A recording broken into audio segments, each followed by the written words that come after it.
very likely during the holiday celebration. The report says that people rather feast on the big meal than feud with each other on Thanksgiving. I think it means less people to shop for at Christmas time. Make sure to follow us on Twitter and Facebook, Yuma Daily News. Happy Thanksgiving. I'm Andrew Caravella. Discover United Toyota's Black Friday specials all month long. With a massive selection of new and pre-owned vehicles, we have a car, truck, or SUV for all lifestyles and budgets. Visit UnitedToyotaImperial.com today.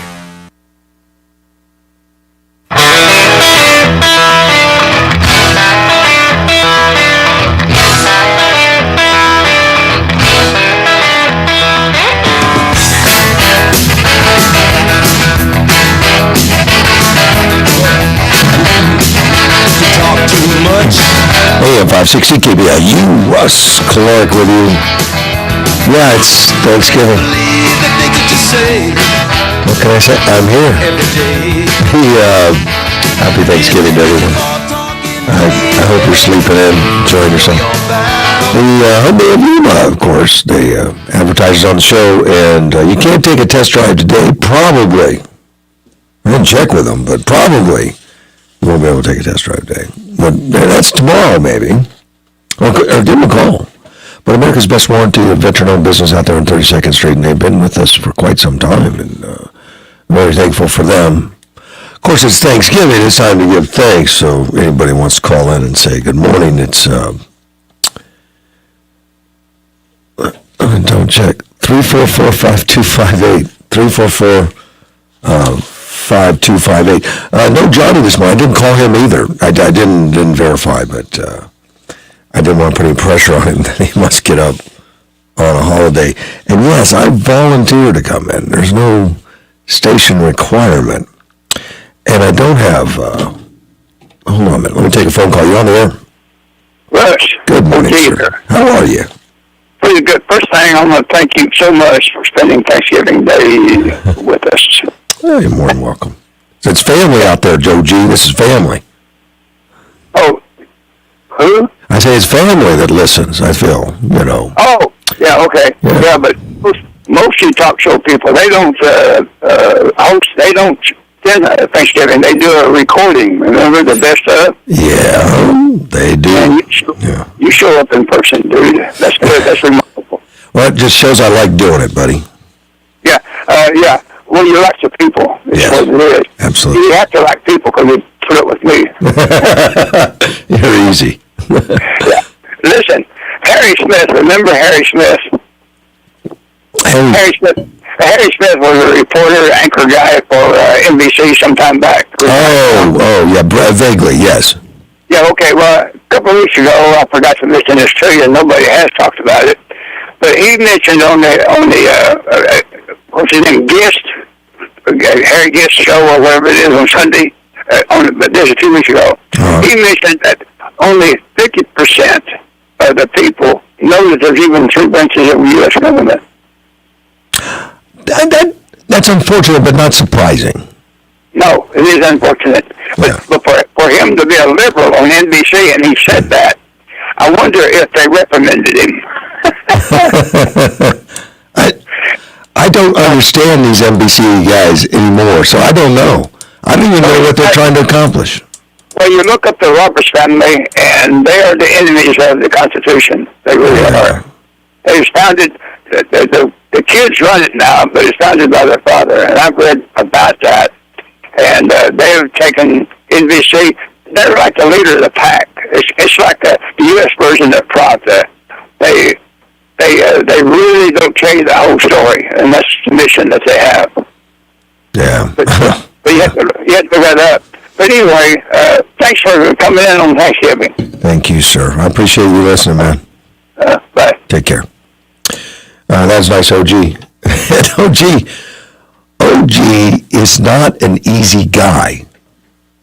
Well, because he reads, he studies, he has his opinion, he's forceful, and I admire him. I thank him for coming on the show. Don't always agree with him, and that's a hard thing with OG to not agree. But he's tolerant of me, so thank you for that. And I want to give a shout out to a lot of regulars. You know, people that make the show help a lot and help me, and a lot of them come on for different reasons, but Johnny Porter most recently. Veronica Friedson, which I haven't seen for a little while, but very enjoyable. Her viewpoints are so different, her background, her understanding of things, Hispanic female and all that, and just a creative girl. I haven't seen her in a while, but Veronica Friedson for sure. Great addition to the show. Andy in the past, Andy Gallion, which was a regular for many, many years. It helped me on remotes and would set things up and hook wires and always kept me going. And very thankful for all the regulars, and like OG that calls in regular. And we got quite a few of them with Ronnie and Ronnie's Pizza and all that. And of course, and then, my friends in Washington and Virginia area, and George Braun, the Washington bureau chief, has been a friend for many years, a native human, and before he became rich and famous, and he's a lawyer. I mean, and a lot of people, and you got to question. I don't blame any of you questioning when I get these guys on here and they claim a profession like George. You have a right to be skeptical, but it's true. He really is a lawyer in Washington. He really does work with Supreme Court, JAG officer. Actually works with a lot of politicians and lobbyists for many groups, and takes the time to help out and reach out. And then, and he's the one that introduced me to Edward. Madison's dad, Edward. Yeah, Madison is the brains and drive in the family. I'll stand by that. But Edward, I think Edward's passed it on to Madison, actually.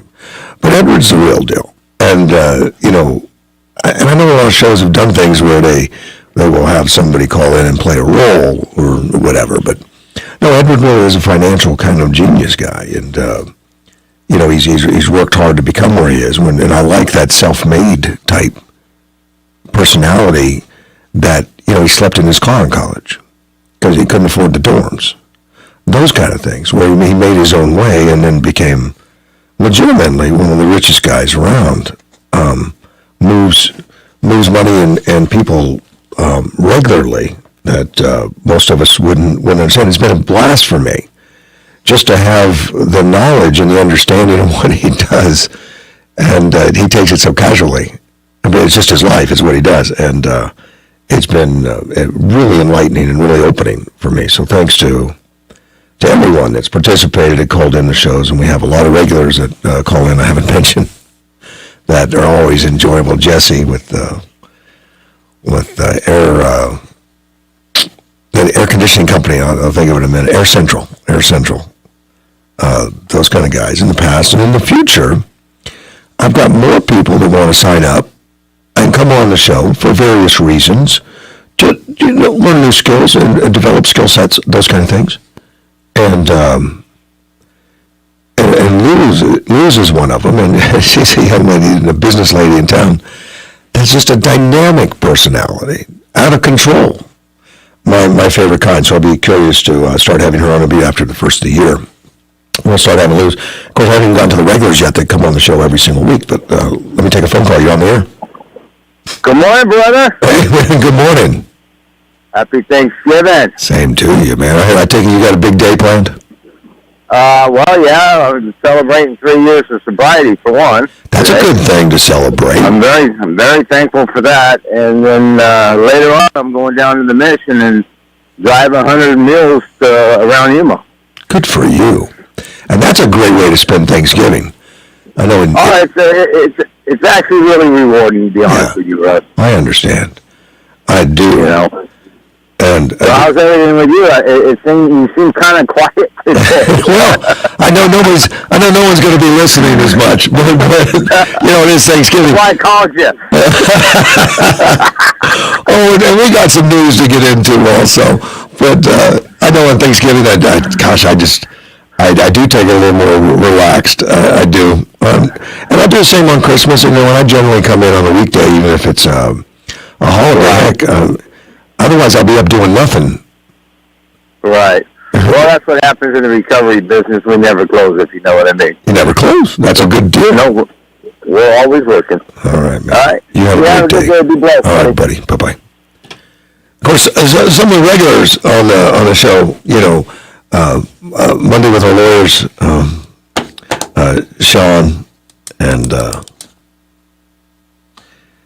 it started out with Larry Deason, and Larry Deason, but he didn't want to come on the air, as much. I talked to him, I worked with him,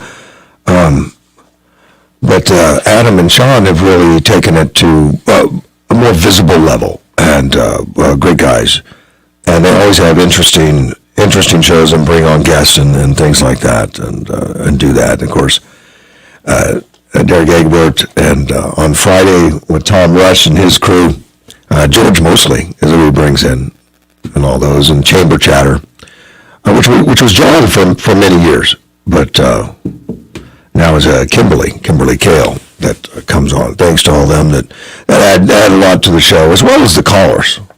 And the callers, and honestly, there's a lot of them I've never met. Mike the trucker calls in from who knows where he's at, and then OG, and OG is I think I would say would be the number one that people say, oh, you're Russ Clark. I mean, people I've never met say you're Russ Clark. Tell me about OG. That's a favorite. Amazing question is people want to know about OG, and I said, heck, I'd like to know. And if you figure him out, you tell me. You give me a call. Let me know about him, about OG and what he does.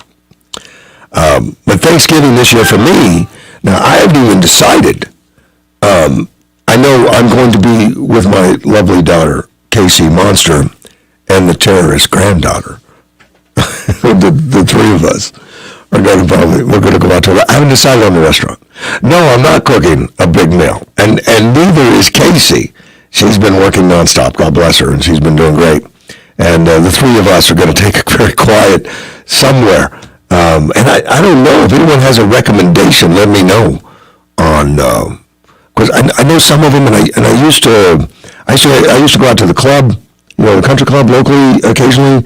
They would have something, but it's been a while. It's been a while since we've gone out. I know years ago, we went to Flagstaff. I did just experience the snow and stuff like that, get out of town. Obviously, I wasn't doing the radio every day at that time, or I took off from the radio to go do those things, which I need to do more. And in fact, I had some suggestions from Edward, something about, coming to meet him in Orlando, meet him somewhere. And I said, well, look, I got to do it. He says, look, we got a board. We'll hook you up from here to do it. I mean, he knows my addiction is to do the radio, so I may be doing some more of that in the future. I used to more often. I would do remotes when I had the equipment.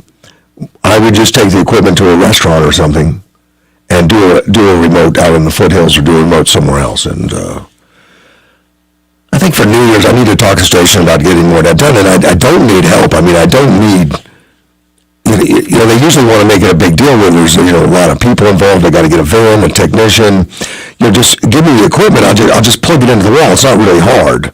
The only thing I need is an operator back here at the studio, and sure we can arrange that pretty simply to get that done. But it'd be nice to get back on the road, and I wouldn't mind, actually, if there's some parks out there, RV parks, which would be fun, because those guys are all up in the morning.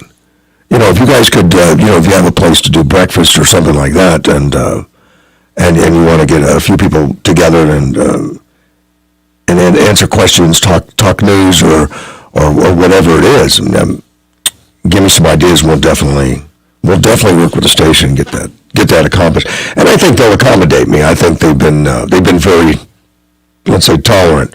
I don't know what I'm self-running. I don't ask for a lot, but then I don't engage a lot. So, management doesn't usually like that, just so you know.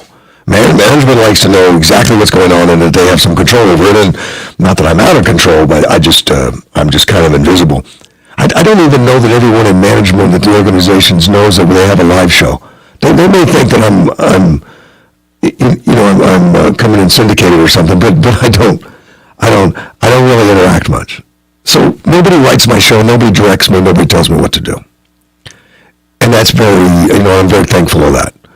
That they give me the freedom, they give me the latitude to run the show that I want to do, like it or not like it. It doesn't, it's a product of what I think is important based on observations, phone calls, suggestions, and good people that I've already mentioned that are a part of the show. A lot of things come from Edward, actually. George, recently.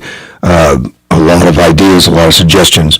And I never turn them down because I'm always interested in what I don't know. And most of what Edward sends me and George sends me is what I don't know. And people I have to do a little research on and figure out, which makes it exciting for me. It makes it expanding, makes it fun for me. Get into a little of the news. And I know it's a holiday, so I'm going to be a slower pace. Maybe, I don't know. Phone calls are always welcome. 344-5258. Owner of a fake hitman site. Never heard of such a thing. Apparently, it's been out there for quite a while. It's called Rent a Hitman. Now you can get on it. It's a regular internet site. It's been up since 2005. This guy that started Rent a Hitman, he started in 2005, to buy the domain name. A lot of people have done that over the years. They buy a domain name and try to make something of it and then sell it and make money on these domain names. Well, this guy did Rent a Hitman, and it was a cybersecurity startup that just didn't make it. And in 2008, he just kind of decided it wasn't going to go anywhere. But he checked the inbox because it was already set up. Even though it wasn't active, it was set up. There were 250 to 300 emails from people all over the world that wanted somebody killed. So he decided to look into it, and he said it's a $9.20 website that saves lives is what it is for him now. And there's been stories on it all over the place. It's been in the media. It's been around, and people find it of interest, which I just never ran across it. It's been in Rolling Stones. News articles all over. But what he does with it now is he actually interacts with people that call up, they want to, or email, whatever they want to do, that want to hire a hitman. And he will answer them and get a conversation going. And gives them opportunity to back out. Many opportunities back out. And if it finally comes to where these people are seriously going to kill somebody, he'll turn it over to the authorities. And he gives them a lot of outs. There's a lot of things that on his website are kind of comical and should clue you in that it's not, there's something funny about it. He says at the bottom of the website, he claims the business is no longer affiliated with Diners Club, rapper Kanye West, Alec Baldwin, who accidentally shot and killed a worker in a New Mexico movie set, and Kyle Rittenhouse, who was acquitted of killing two protesters and wounding a third in Kenosha, Wisconsin last year due to contractual restrictions. Well, that would think, well, wait a minute, this doesn't sound right. And the website all boasted it has 17,985 operators in the United States, which is quite a large operation. It's probably better, as big as the FBI or something. And it complies with HIPAA, the Hitman Information Privacy and Protection Act of 1964, which of course is fictitious. It does not exist. The website says that they prevented, or he says it, he doesn't say it on the website, but he's prevented 130 murders, even though it's been very public, even though he gives a lot of clues that it's not real. People see what they want to see. And it's been featured in news articles and everything. People actually send money. One of them was Wendy Wen. She's a 52-year-old Michigan woman. She wanted to kill a few folks. She filled out a service request, and there's a form on the website you can fill out if you like. With her issue, she actually paid an undercover agency. When these guys, the guy that owns it, decided to call the authorities and include them in. The authorities took over, and they went and met with her, and she offered to pay them $5,000 to rub out her former spouse who lives in another state. Now, the owner of the website says, his name is Bob Hines, but Bob never talked to the guy that he saved his life. He just hopes he's well. So he gets to run in. He gets to get the stories of a lot of people, probably the stuff that we don't want to know. But another involved in 2018. This was recent. A Virginia man who wanted his ex-girlfriend and her parents killed. Makes you not want to date, Get her parents too. He also wanted his infant daughter kidnapped so that he could raise her as his own. So, yeah, he was sentenced to 10 years in prison. Thank goodness he's off the street. And he didn't get $1,000 bail or something. He was able to get out. But I don't know why I bring that up on Thanksgiving. You could hire a fake hitman and go to jail if you're looking for something to do.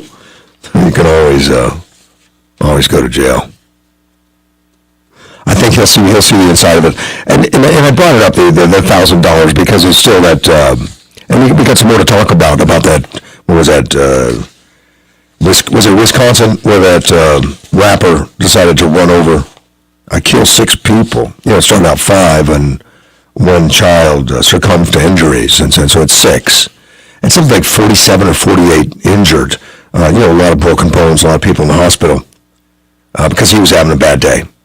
And he was let out multiple times by judges sympathetic to criminals instead of victims.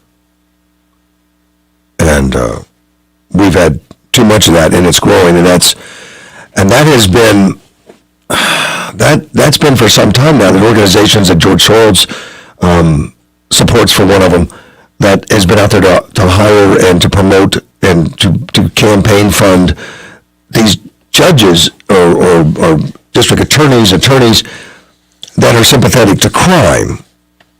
And we've got a lot of them in the nation right now, sympathetic to crime, progressives that want to empty the jails and let society just handle it out on the streets. Just remarkable. Let's take a phone call. You're on the air. Morning, this is Doc. How you doing? I'm doing well, Doc. Good morning. Happy Thanksgiving to you and yours. Happy to you, my friend. Every year, do you remember WKRP in Cincinnati with the turkey drop? I love that show, and particularly that particular humanity. Honest to God, I thought they could fly. Yeah, that was Les Nessman doing the reporting. That's right. As they were dropping the turkeys out of a helicopter for a promo. Yes, into a parking lot. I didn't realize that they would not do well. They did. Honest to God, I thought they could fly. Just a little holiday cheer. Yeah, we're not going to duplicate that stunt. We're trying not to drop Jake Blue's not going to do that, huh? And no turkeys were killed in the filming of that sequence, just so everybody knows out there with PETA. When they did it. Yeah, it was all pretend. Yes. Absolutely. All right, have a good one. You too, buddy. Bye-bye. Right. Of course, that's Doc sharing famous Thanksgivings. Pascal, I don't know when that was. That in the 70s or something? WKRP? And no, that's not what got me into radio. What got me into radio was an accident. Look, I am a social hermit by nature. In other words, very recluse, very shy. And some people don't believe that because I teach public speaking. And the reason I'm able to do that is because corporate-wise, and when I was with Genuine Parts Company, and the psychologist recognized that I was a social hermit, it was going to limit my career because I did not go to lunch with people. I didn't go out. I didn't meet at meetings. I didn't do any of it. I basically was inept socially. Some may say it still exists, but I don't know. But inept socially. So I decided that day that I would change. I would learn what was necessary in order to interact socially and to be able to speak publicly. And I started the Dale Carnegie thing at that point. And I don't know how many times, but maybe 4 or 5 times I became an assistant Dale Carnegie instructor afterwards, and then trained to be a Dale Carnegie instructor in Colorado when I was in Denver. And I made a promise back then after that psychologist I would never turn down another speaking engagements. And lo and behold, at some point I ended up in Yuma, Arizona, and I came on the radio a few times to work with the Chia Valdez, who was doing the morning show at that time. That was back in the 1990s. Chia Valdez was doing the morning show, much different than what I do, but I would go on as a guest just a few times, not too many. And when they decided to let her go on a Friday, they called me into the station, and I owned Napa Auto Parts at the time, had a lot of responsibility, a lot of stuff going on, but they asked me, would I help them and run the morning show until they could find a replacement. And that was on a Friday. And of course, the show was Monday. I had a couple days. And I told them immediately yes, because I made a promise I would never turn down another speaking engagement. So I did it, I don't think I was on payroll or anything. I just did it. No training, no understanding, didn't know how to work the board. Nobody took the time to show me. I just walked in, turned on the mic, and started talking. Of course, by then I had already been I was already capable of putting a sentence together. But then I learned a lot, and it's grown since then. That happened. I don't remember the exact date, but it was sometime like in '98 or something. And I've been pretty much steady on the radio with some exceptions. There's been some breaks, but not very much. Been some breaks in the radio, maybe a year or so that I've been off. But other than that, I've been on the radio, training, teaching, public speaking, as well as mentoring people that want to become more increase their communication capability. And some of them have been on the radio to do that. They've been interns on the radio over the years just to do that, which is always a thrill for me. Always fun to share that information. Being a lifelong social hermit until the age of 28, where I decided I needed to make a change in order to be looked at differently within the organization I was working with, which was Genuine Parts Company, Napa Auto Parts, and it worked out for me. I'll take a phone call. You on the air? Good morning. Well, good morning. How's it going? Well, I think so far it's going well. I don't know that too many people are listening. Hopefully most of them are sleeping in, but it's nice to know you're up. Yes. Are you kidding me? I'm a fan. Well, good. Thank you. I just wanted to call to say I'm very thankful that you do have your radio show. Well, thank you. My husband and I, we started listening to the AM radio station only because I inherited a radio that only gave AM radio stations. Well, It gave me an opportunity to play with the dial. It's a really funny-looking box. so And you just accidentally bumped into it. yeah, I accidentally bumped into it, and since I'm definitely not from around here, it was nice to listen to just a window of what local Yuma sounds like so early in the morning. Usually I do sleep in. Yeah. But my husband and I would be like, are you listening to this? Like, this is the culture. This is what Yuma's about. Well, we opened the doors. And listening to that backstory, because we were wondering, well, what's the backstory? Yeah. I have to say, Hermit, I had to look it up real quick. It's not canceled, so you're allowed to use that terminology. Thank you. I didn't know either. I was just using it. Man, I could have gotten in trouble. I had to look in my big book of canceled words. Yeah. And no, it's not in there, so good. Man, thank goodness. I'm trying to get offended. Nah, I'm just kidding. Anyways, my husband and I are very fortunate and very thankful that you have your radio gig, and whatever you did to get here, you're here. We're your fans. Thank you so much, and I appreciate the call. Yeah, we're thankful. Hi, Ralphie. I was wondering if Ralphie was going to come up. Tomorrow. Well, now, Good what's, morning, Ralphie. Huh? what's tomorrow? It's my Ralphie's birthday. Well, happy birthday, Ralphie. That's great. Mhm. Well, Thank you for shouting him out. all right, take care. Anyway, we gotta go back to that now. Just kidding. Go back We to got a whole show to do. Yeah, it's not a problem. As you know, they can lock me in a room with nothing, and I'll talk to myself for 3 hours. That's not a problem. Great. Why do you have that ability? Not everyone does. Like I said, we're thankful. We're your fans. Thank you so much. Take care. Bye-bye. Have a nice day. Bye. All right, that was nice. Ralphie. Yeah, Ralphie got to go. Ralphie's having a birthday tomorrow. I feel like we should get him a present or something. It's been around a while. Ralphie, I do have to take a break. I guess there's still a few commercials out there. Well, before I do, let me take this other call, because since they're calling. You're on the air. Hey, not Ralphie, but how many years now? Oh, I don't know, like 22, 23, something like that. I don't know. Enough for a career, man. I could have retirement as military. Yeah. But you'd have to take a mandated shot and you'd lose out anyway. Yeah, it's about marching and stuff and taking orders. I'm not good at any of it. Nah. So, we go back a few years, huh? The other station, Gosh, yes. You're one of the regulars. Absolutely. You've been around since the very beginning, pretty much. Yeah. Absolutely. And you've helped a lot of people here in Yuma. You've helped the Tea Party for a lot of years. You helped motorcycle organizations throughout Yuma, poker rooms and stuff. Yeah, stay alive, stay safe. Yeah. Yeah. You've been an asset. Of course, we don't always agree on stuff, but that's what makes it fun. I like going back and forth with you.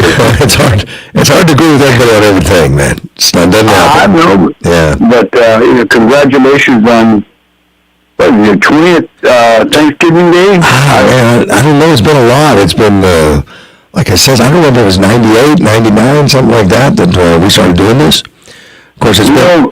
Russ, you can honestly say yourself that you've seen a lot of DJs come in and go out. Yes. On both radio stations. Oh, of course.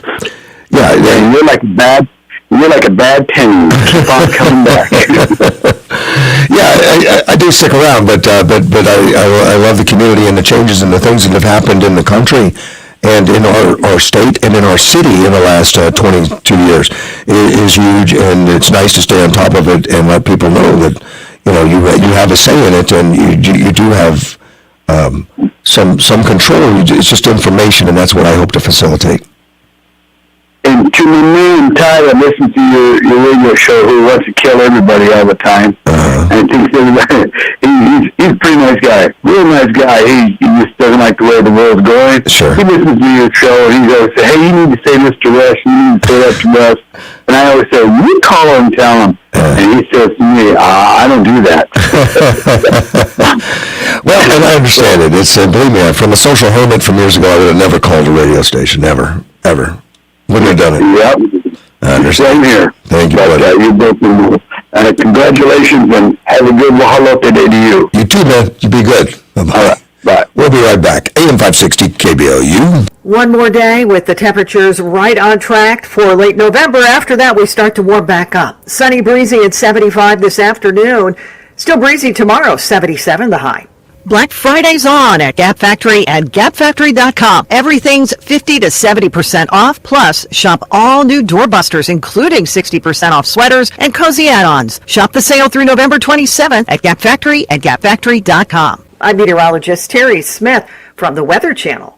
In today's Ag Business Update from AgNet West, it appears that Chinese purchases of American agricultural products in this new fiscal year may not be as large as was initially predicted back in August. USDA's Gary Crawford has the report when we come back.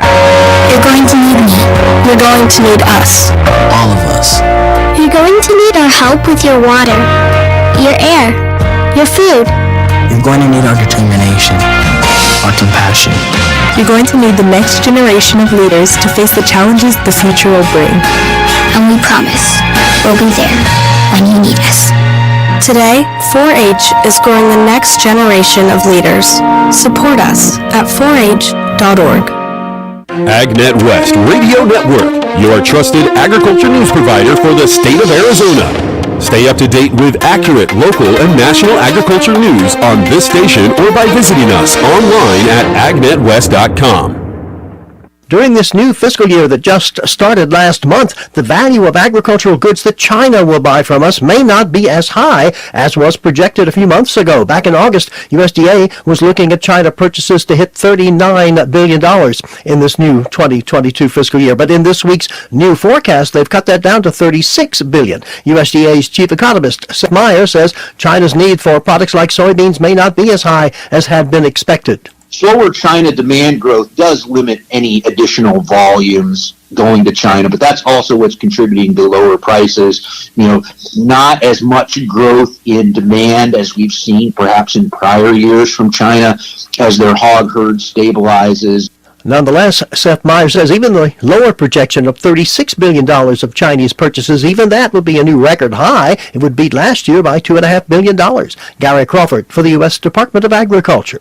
Thanks, Gary. I'm Brian German for AgNet West Radio Network. Grown-ups devise a plan and follow it. Children do what feels good. Take responsibility for your family's future and get your estate in order. Call my friends Sean Garner and Adam Hansen, attorneys at the law firm of Deason, Garner, and Hansen. Sean and Adam believe in giving free education to help people make smart decisions about their assets and leave a legacy for their family that they can be proud of. Schedule a consultation today. Visit yumaestateplanning.com.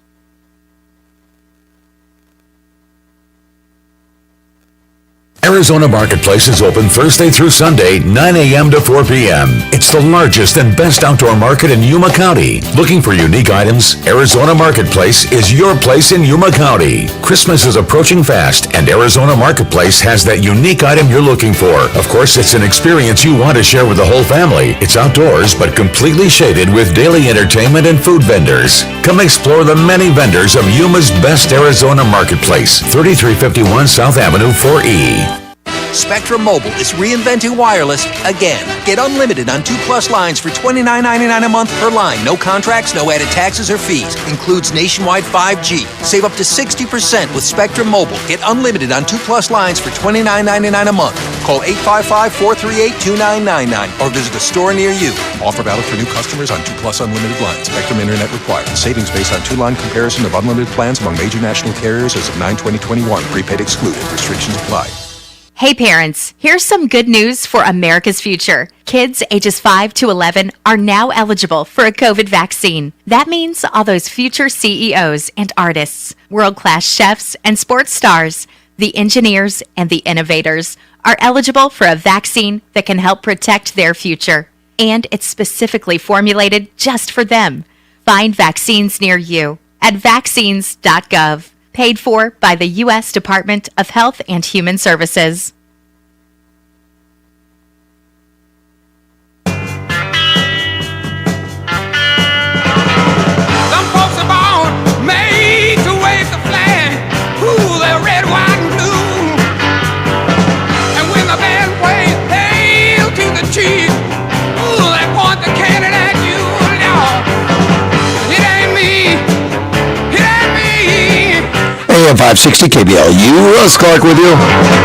Yeah, man, it's Thanksgiving morning, Thursday, 6:41. Just want to say hello to all you sleeping in. There's a few of us awake. Let's take a phone call. You're on the air. Morning, Russ. I just wanted to call and tell you thank you very much for your daily program. I've been awake since 5, listening to the news, and I'm very grateful that you were on today at 6. And there's something I try to listen to every day, and I appreciate you being there. And thanks again. Thank you, buddy. I appreciate the call. Thank you so much. Take care. Bye-bye. Bye-bye. That was nice. And sometimes I don't even realize anyone's listening, to tell you the truth. And I told you, I've done a lot of public speaking since I came out of my social hermit thing, and as I know sometimes there's a disappointment. I know I have a phone call. Just hold on a second. But sometimes there's a disappointment if I do an event and not to me but to others will say, well, only 5 people showed up or 10 or versus 50 or 100. And I said, it doesn't matter if there's 2 people. It's a show to me. We'll do it regardless. There's somebody that wants some information or wants training, whatever it is. I do speak. I've been doing. In fact, I haven't been to the gym much in the last couple of weeks because we've had these Miss Yuma County girls that want speech instruction. They can only do it at night because they're in school, they're doing whatever, and I've been missing the gym, but it's all worth it to me, even if it's a group of 2. We'll do it. Let's take a phone call. You're on the air.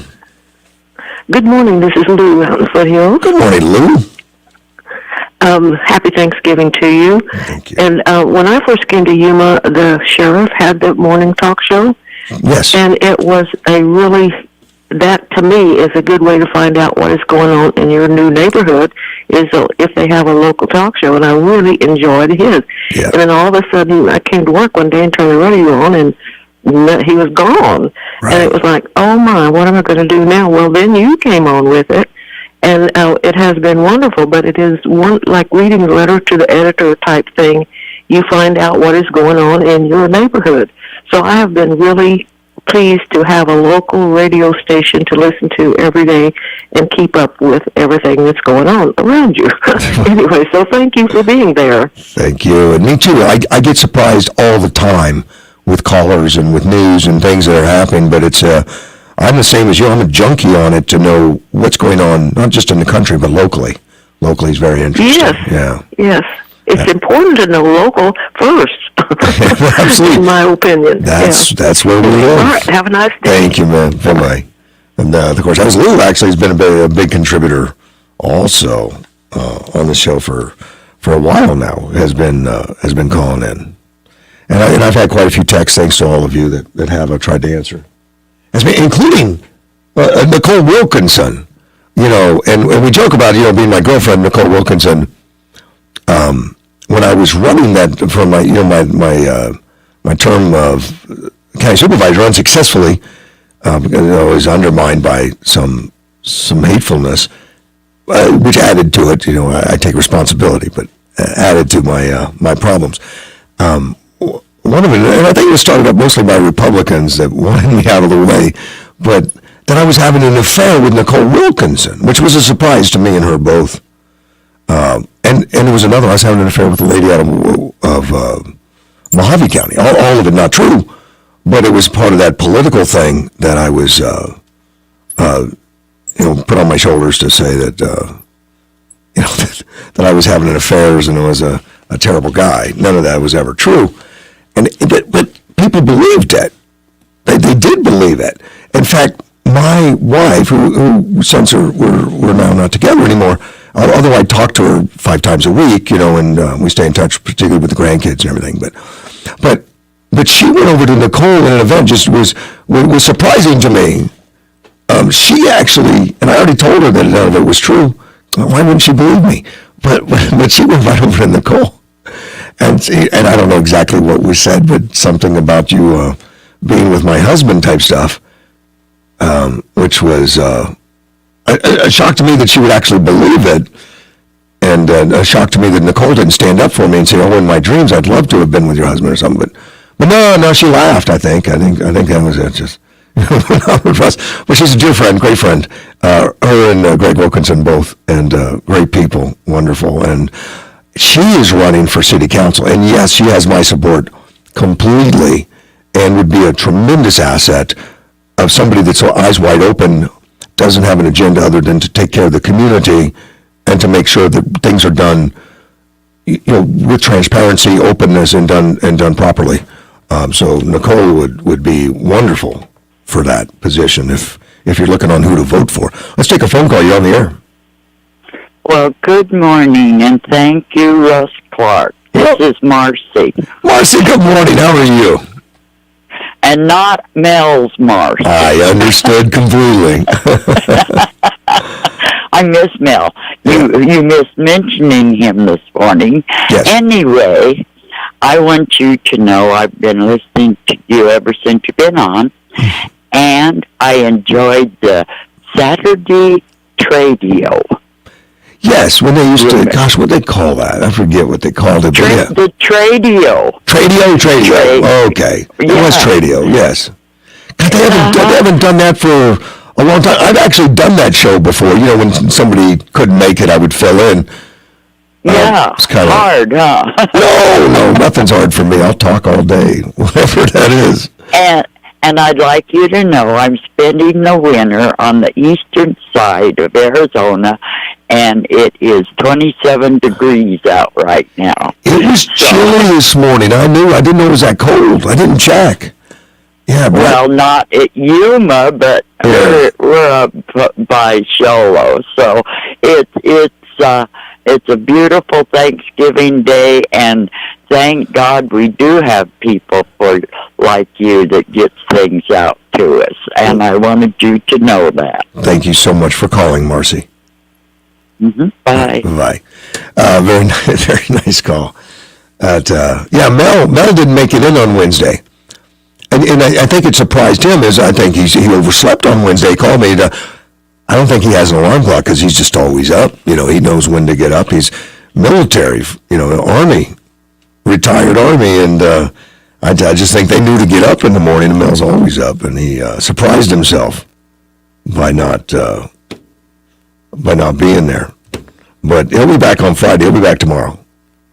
And thanks. And I know I've been getting a lot of text messages. Now, just so you know, during the radio show, some people don't want to call in. I am on Facebook, and quite a few people leave me a message on Facebook. I try to get to them. My cell phone is actually, most people have my cell phone number. My cell phone number is very available. It's on all my business cards. It's if you get on my Facebook, it's listed under where I list all my information of address and everything. It's all in there. And I give it out on the air occasionally. What I do is when someone calls in, I say, make sure you leave me a message, but I'll give you my cell phone, but don't tell anybody. It's 928-941-0304. But I give it out on the radio all the time without saying, don't tell anybody. But some people don't feel comfortable talking or whatever, or calling in. They'll text me, and I try to get to those texts. I've been giving out that cell phone. I've had the same cell phone for, 20 years maybe. And it's always been on my business cards. When I was a county supervisor, it was on my business cards. It was with all my campaign material. It's always been on my radio. It's been everywhere. And some people are always afraid of it, saying that you'll never sleep. You'll get calls constantly. You'll always be inundated. And I haven't found that to be the case. I still get more calls telling me that my car extended warranty service is going to be expired than I do from somebody that's a new listener, or somebody that I just has a question about the show. That's not really common. It is about the darn question about your car insurance extended warranty is getting ready to run out. Who buys that stuff? I want to find out who's been buying that stuff and tell them to stop it, because if everyone stopped buying that crap, we wouldn't get those harassing calls all the time, which are scams probably. I don't know. I think they're scams. I don't listen long enough. I'm in the habit anymore. If my phone rings, I don't recognize the number. It's not part of my system. I go ahead and answer, and I'll just say hello to Russ Clark. And if there's a pause of like a second or two, I just hang up, because I know it's one of those phone rooms that's doing robocalls. And as soon as somebody answers, that the next person in line tries to pick it up in a hurry, I cut them off before I even get to that next person in line. I'll be right back. AM 560, KBLU.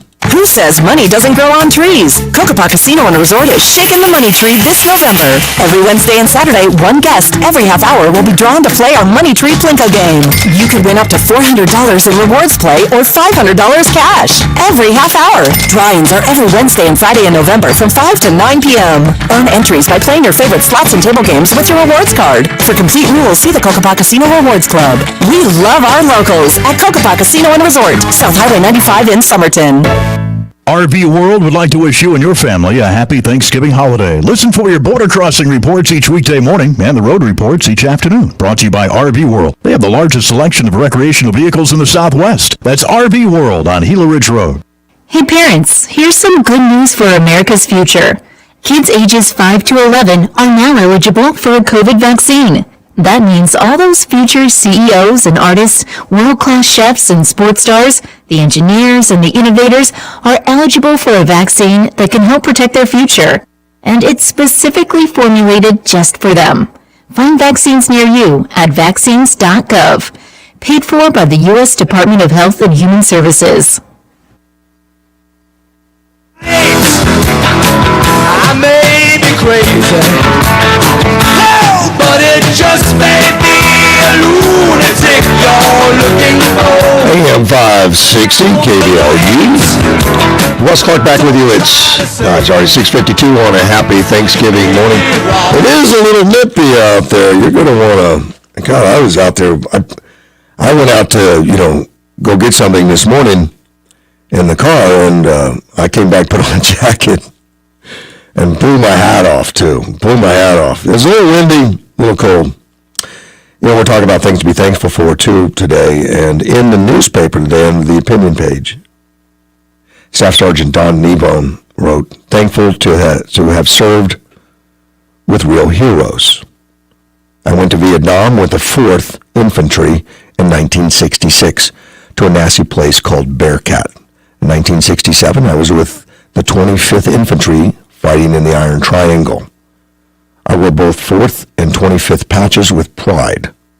But what I'm most thankful for was the privilege of sleeping in the mud beside some real heroes. I will never forget them.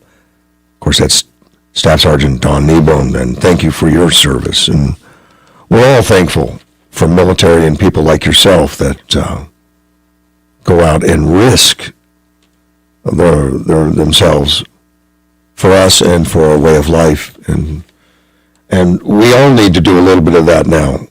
I think the country needs attention from those that see the direction we're going in, this socialism and destroying our economy is not good. And we need to turn it around. That's going to be political, and that's going to start at home. And I know a lot of the callers this morning talked about local radio, local home, local issues. Local issues is the most important, and that's where it starts. And if we get the right people locally,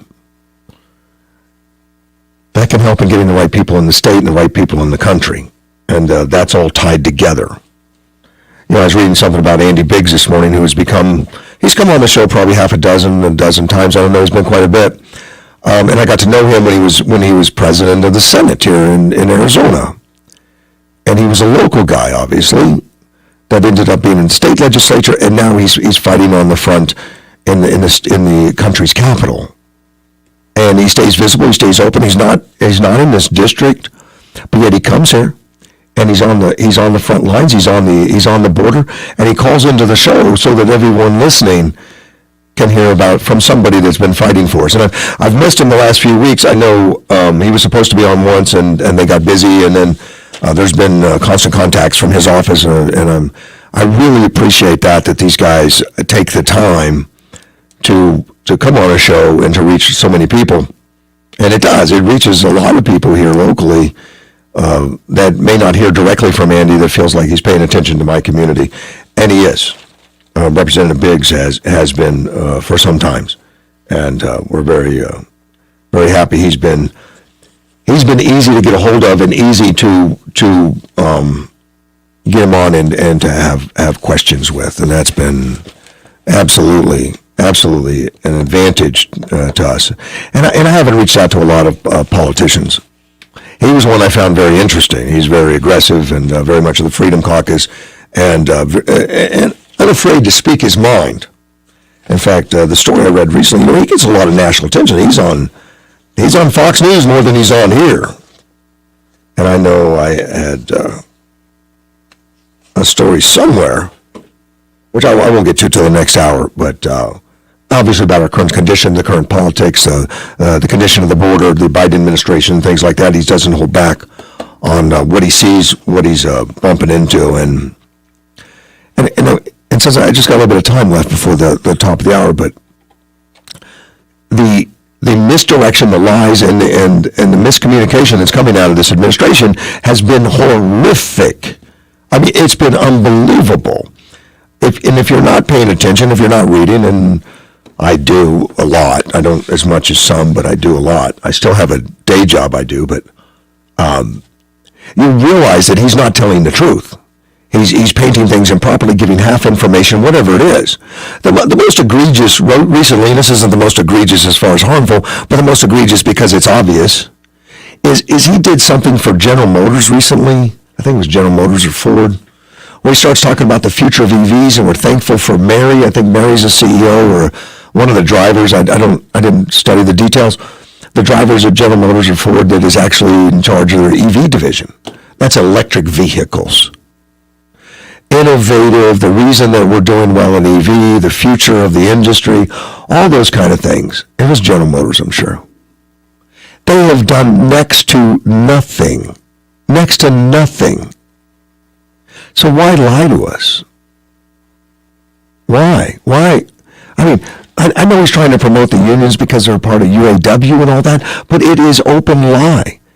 Tesla Motor Company has been doing it for 20 years and has only done EVs and will sell nearly 1 million this year. Nearly 1 million. Their technology is 5 to 10 years ahead of everybody because they have focused and driven, and they get laughed at and prodded, and that's Elon Musk, does not get invited to anything. The president will not say his name. They get harassed because they're not part of the big three. They're not part of the good old boy situation, which is, I want to go buy a Tesla so bad it's killing me. Because the system is trying to destroy him, trying to kill him, and he's become one of the richest men in the world because he's one of the best, and he's offered his assistance, he's offered his help. In fact, a lot of his patents, he's opened them because he wants to promote an industry, he wants to promote the future of automobiles, which he sees as electric, and to make them more convenient, more acceptable. He wants to embrace and all of that. He's built the network of charging systems. He's built it all without any help, which there has been rebates available from the federal government, which is available to everybody, but basically without any help. Unlike the buyouts they give General Motors and Ford and everything else. It's ridiculous. And then to come up and not even mention him, to have an electric vehicle summit, not invite him, and he is by far the leader in the technology, industry, production, you name it, in the world. I'm just glad he's in America. I'm glad he's an American now. He's from Canada. I'm glad he's helping us. So let's be back. From the 1 Hour Air Conditioning and Heating Studio, this is News Talk 560 KBLU, Yuma. It's back. I'm Dave Anthony, Fox News. Curtailed by COVID last year, like so many other things, the Macy's Thanksgiving Day Parade is just getting underway in New York City. We're back to a full parade. That's executive producer Will Koss. Fox's Tanya J. Powers is live outside along the route. Dave, today's 95th annual parade will be a big contrast to last year's event, which had no crowds, was about a block long instead of the normal 2.5-mile route, and had fewer than 1,000 people involved. This year, the marching bands are back. They were invited to march back in 2019, and they have waited 2 years for this moment. Another change you will notice this year, there are no kids in the parade. That's because everybody marching in it needs to be fully vaccinated. And since the vaccine for COVID for ages 5 to 11 was not okayed until 3 weeks before Thanksgiving, there wasn't enough time to get them fully vaccinated. Dave. Tanya, while people across America prep their big feasts today, they won't be going out to shop later. While some grocery stores and pharmacies are open, Walmart is not. The nation's largest retailer, along with Target, Best Buy, Kohl's, and Macy's, are among those closed for the second straight year. Apple, Home Depot, Costco, and Lowe's also opting to stay closed for the holiday. It's an about-face for several major retailers who for years opened their doors on Thanksgiving to give shoppers a head start on Black Friday deals. Fox's Steve Rappaport. Another California store was robbed last night amid a recent shoplifting spree there involving groups of thieves ransacking stores, stealing luxury goods, the latest in a Nordstrom in Los Angeles. Airports have been a lot more crowded this year before Thanksgiving at a turbulent time. Mask mandates, other COVID issues leading to a lot of unruly passengers. Attorney General Merrick Garland has directed prosecutors nationwide to make crimes on commercial flights a priority. The FAA said earlier this month that it had launched 950 investigations into passengers' behavior this year. That's the most since the agency started keeping track back in 1995. Fox's Tom Graham. America's listening to Fox News. Big news from Simply Safe Home Security. Okay. Actually, I think the horns are too much. Yeah, that's better. Big news. The new wireless outdoor security camera is here. Yes, Simply Safe's award-winning home security just got even better, taking whole home protection to a whole new level. Okay, I'm missing the horns. Simply Safe is celebrating this new camera with 50% off a new system this week. Visit simplysafe.com. Hey parents, here's some good news for America's future. Kids ages 5 to 11 are now eligible for a COVID vaccine. That means all those future CEOs and artists, world-class chefs and sports stars, the engineers and the innovators are eligible for a vaccine that can help protect their future. And it's specifically formulated just for them. Find vaccines near you at vaccines.gov. Paid for by the U.S. Department of Health and Human Services.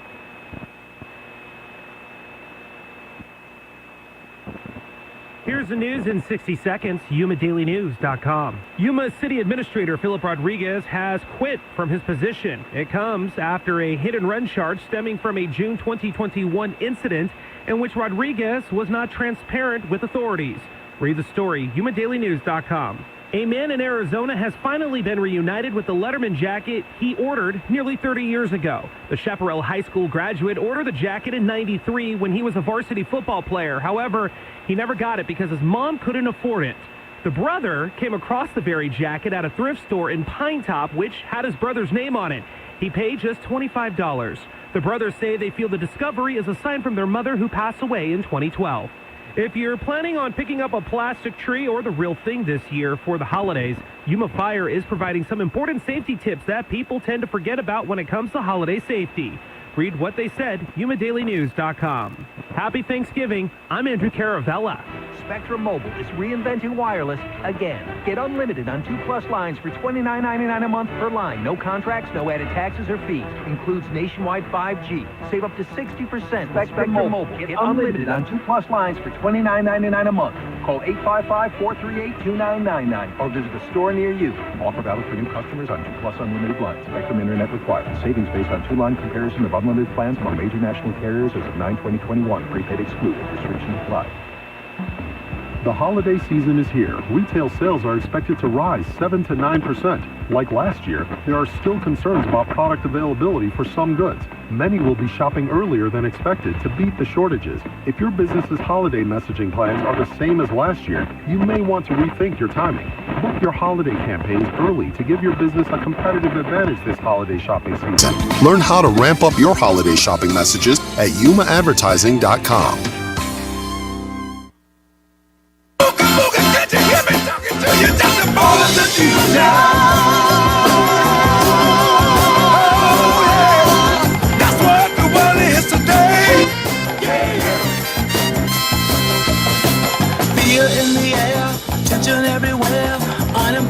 AM 560 KBLU. Russ Clark with you. It's 7:05 on a Thanksgiving morning. Happy Thursday. A little chilly out. Yeah, we'll survive it.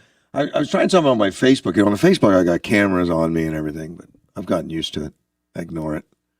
And I have an opportunity to put, other things on there. I actually put a small picture of my granddaughter on there, the terrorist.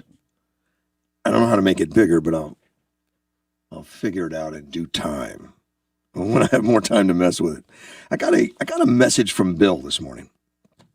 It says he went to the 99-cent store in the foothills to buy some facial tissue, normal deal. And upon checking out, it was $1.29. It's not 99 cents, it's $1.29. Asked why the difference, why there's a 29% increase. It's nice how he figured that one out. It's a 29% increase. That's a lot.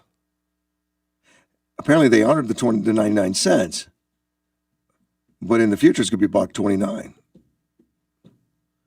Elections have consequences, this thing, and that was, and he's right. In fact, I got a notice here, or a story, and it comes from MSNBC Stephanie Rule, who was ripping Dollar Tree for the same thing. The Dollar Tree store, which of course, there's the 99 cents, the Dollar Tree, Dollar Store. I don't know, there's a bunch of them out there. And they're very popular, and they're very busy, and I do go in them occasionally. They got some things I'm looking for. But it confirmed last week that it's charging $1.25 for the majority of its products on all locations nationwide by the end of April. And I didn't realize it was 35 years. 35 years they've been $1. They try to get within $1, and they work with manufacturers to get, smaller, whatever it is, it may be a smaller one than you get in a regular store, but so they can keep it at $1. But this decision to go $1.25 is because of inflation. They say inflationary environment. Now, this anchor, Stephanie Rule, she says, let's be clear. Dollar Tree does not need to raise prices. Their biz is killing it. They say it's $1.2 million in profit. CEO pay is $10 million. That's a lot for a CEO. I don't know how he gets that.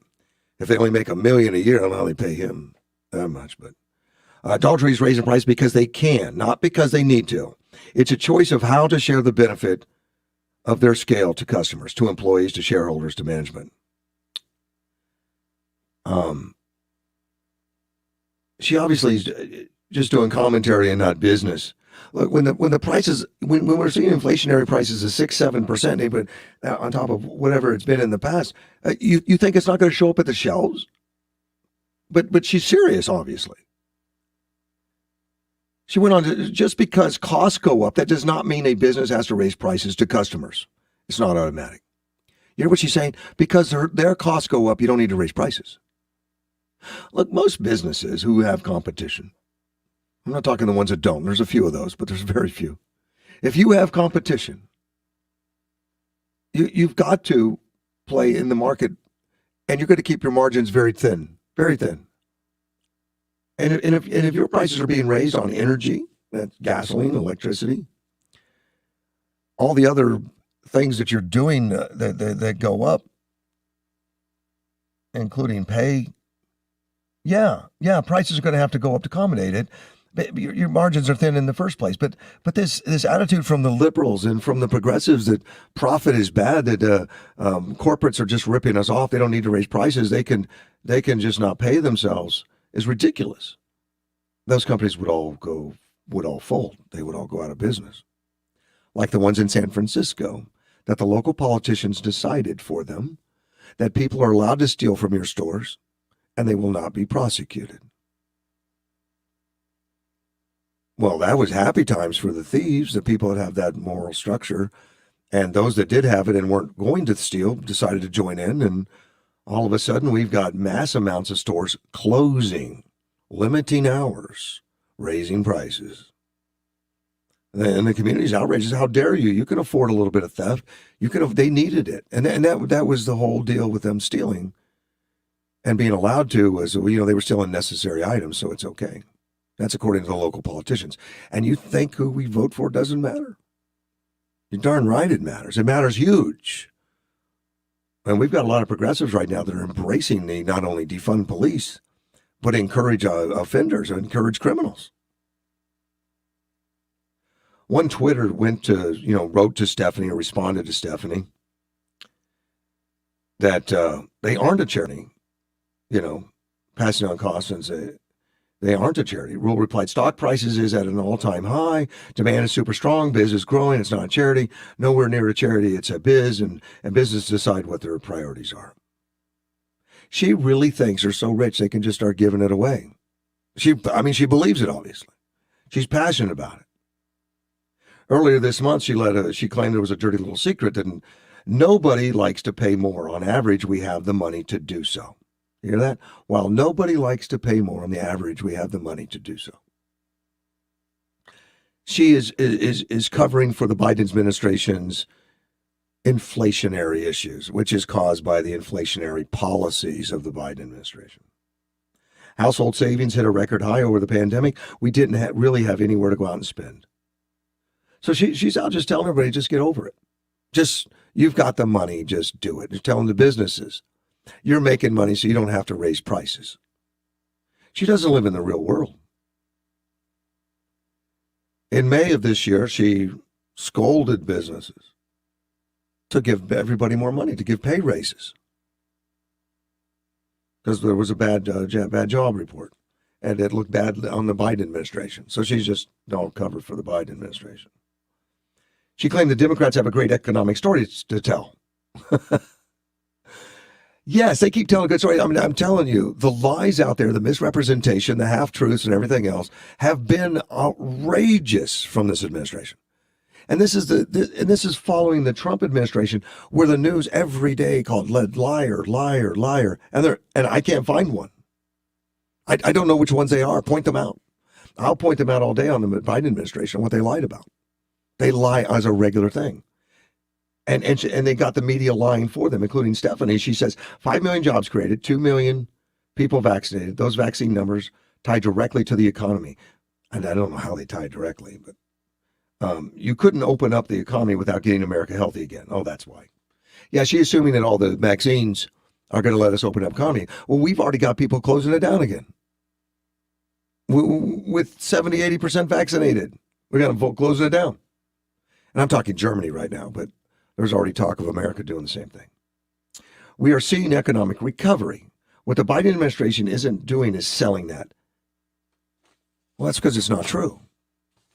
Yes, we got some growth in the stock market because we just dumped $6 trillion on it for no reason. We've been paying people not to work. We've been paying them more than what they were working. Yeah, there was a lot of money floating around out there. And businesses are taking advantage of it and showing some profits because of it. It is transitory. You know, they talk about inflation being transitory, which is a lie, and they know they're lying. It is a lie. Everything they're doing is to pump inflation up, and there's no stopping it now because they're not doing anything to stop it. They're doing the same thing they did to create it. The only thing that's transitory is the amount of money that the federal government's going to continue to give to us. They can't keep it up. They can't do it. So yeah, we're being lied to on a regular basis.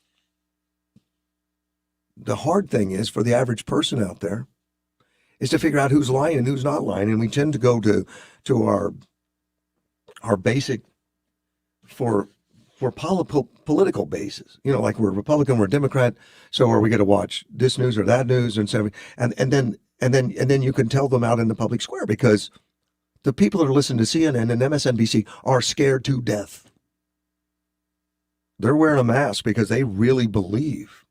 They believe that if I get COVID, it's going to kill me. That nobody survives it, or I think 70% of the people believe you're going to be in the hospital if you get COVID. That list, you know, and that's on the Democrats. 70% of Democrats believe that. That was a poll done a month or two ago. The information that they are pounding people with out there is having a horrible effect on some of these people. They are scared to death. They're staying in their homes. They're wearing the mask. They're doing all those things. They believe it's more dangerous than it is. It's been overplayed. It's nothing I want to get again. I've had it.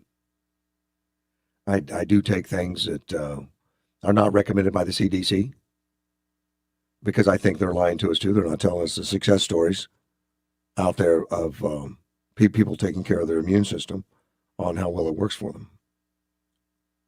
So it's tough out there.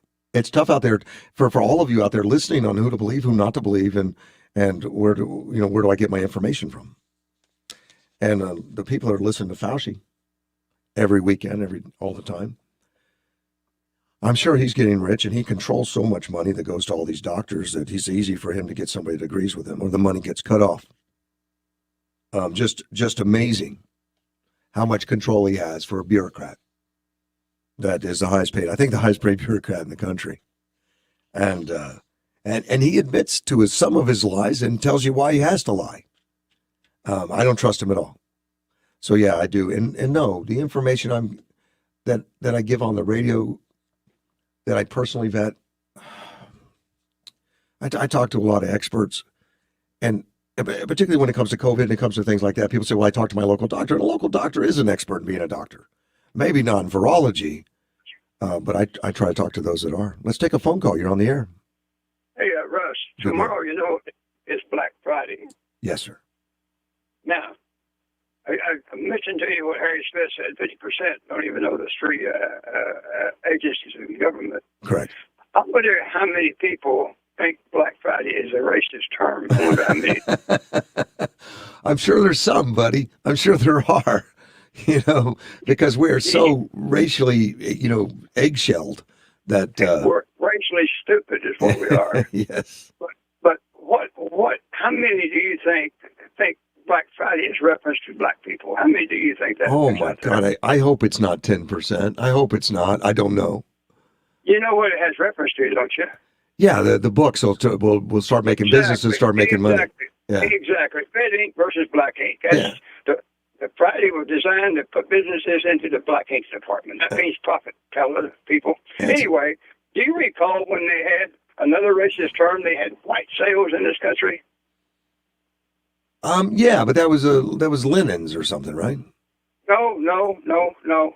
White sales had to do with linen, bed sheets, pillows, and pillowcases. Oh, that's a lot. Yeah, that was just your Bed Bath and Beyond people. Yes, it was. It had white sales. We're having a white sale this weekend, and then they started mixing the black sales in, okay, and they dropped the white sales. So I guess they thought the white sale had to do with white people. I didn't notice, but I haven't heard the term white sales in a long time. No, you won't. No, you won't, because it's a racist term. Boy, you can't have that. See, white This is back when they had cotton sheets, and you could buy cotton sheets for like $5. Now they're $105, or just for a small. Go ahead. But we got white sheets, and white was a thing for bedding. It really was. You reached it to turn white, you open the sheets up, you're just inviting. Hey, I'm clean. Come on in. You know what I'm saying? Yeah. And but they eliminated white, so I just thought I'd point that out on Thanksgiving Day here. Thank you, Spuddy. Take care. Bye-bye. We'll be right back. AM 560. KBLU. In today's Ag Business Update from AgNet West, McDonald's is making investments in an effort to achieve net zero emissions across its global operations by 2050. More about the investment after this. You're going to need me. You're going to need us. All of us. You're going to need our help with your water, your air, your food. You're going to need our determination, our compassion. You're going to need the next generation of leaders to face the challenges the future will bring. And we promise we'll be there when you need us. Today, 4-H is growing the next generation of leaders.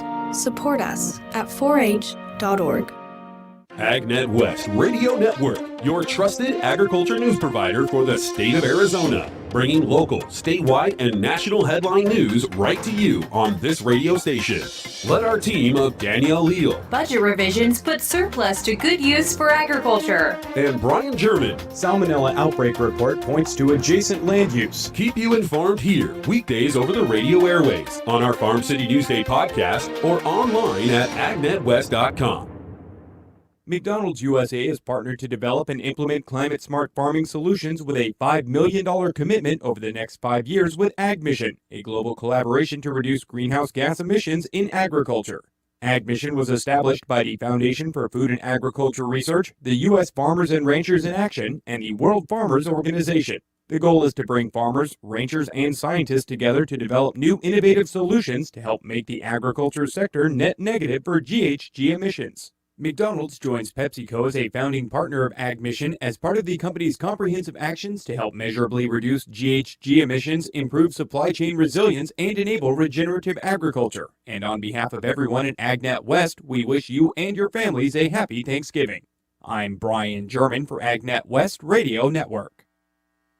I'm Lou Dobbs. Consumer spending rebounded last month. Unemployment applications plummet to a 52-year low, and Americans are rushing to get antibody tests. Those stories next. By now you know that MyPillow doesn't have their box stores or any shopping channels any longer due to the cancel culture. Well, Mike Lindell is now passing along those savings directly to you. Right now you can get the lowest price in the history of MyPillow for their classic standard MyPillow, regular $69.98, now only $19.98 with promo code Dobbs. They also have queen-size pillows, regularly $79.98, now $24.98 with promo code Dobbs. MyPillow is not just pillows. They have over 150 products, everything from sleepwear to beds. And my promo code Dobbs also works on mystore.com and frankspeech.com. Go to mypillow.com or call 1-800-977-9152 and use promo code Dobbs to take advantage of Mike's special offer on his standard MyPillow. That's mypillow.com, promo code Dobbs, or 1-800-977-9152.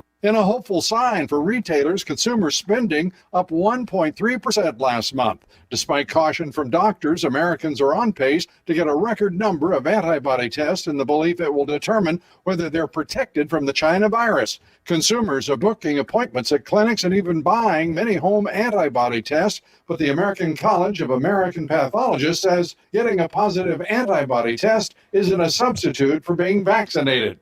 The number of people seeking new unemployment benefits last week plummeted to a 52-year low, 199,000. The decline much bigger than economists had expected, aided by seasonal hiring for Christmas. On Wall Street, stocks closed mixed. The Dow Jones Industrials down 9 points. Please join me 3 times each weekday for my updates right here on this station. This is the Lou Dobbs Financial Report.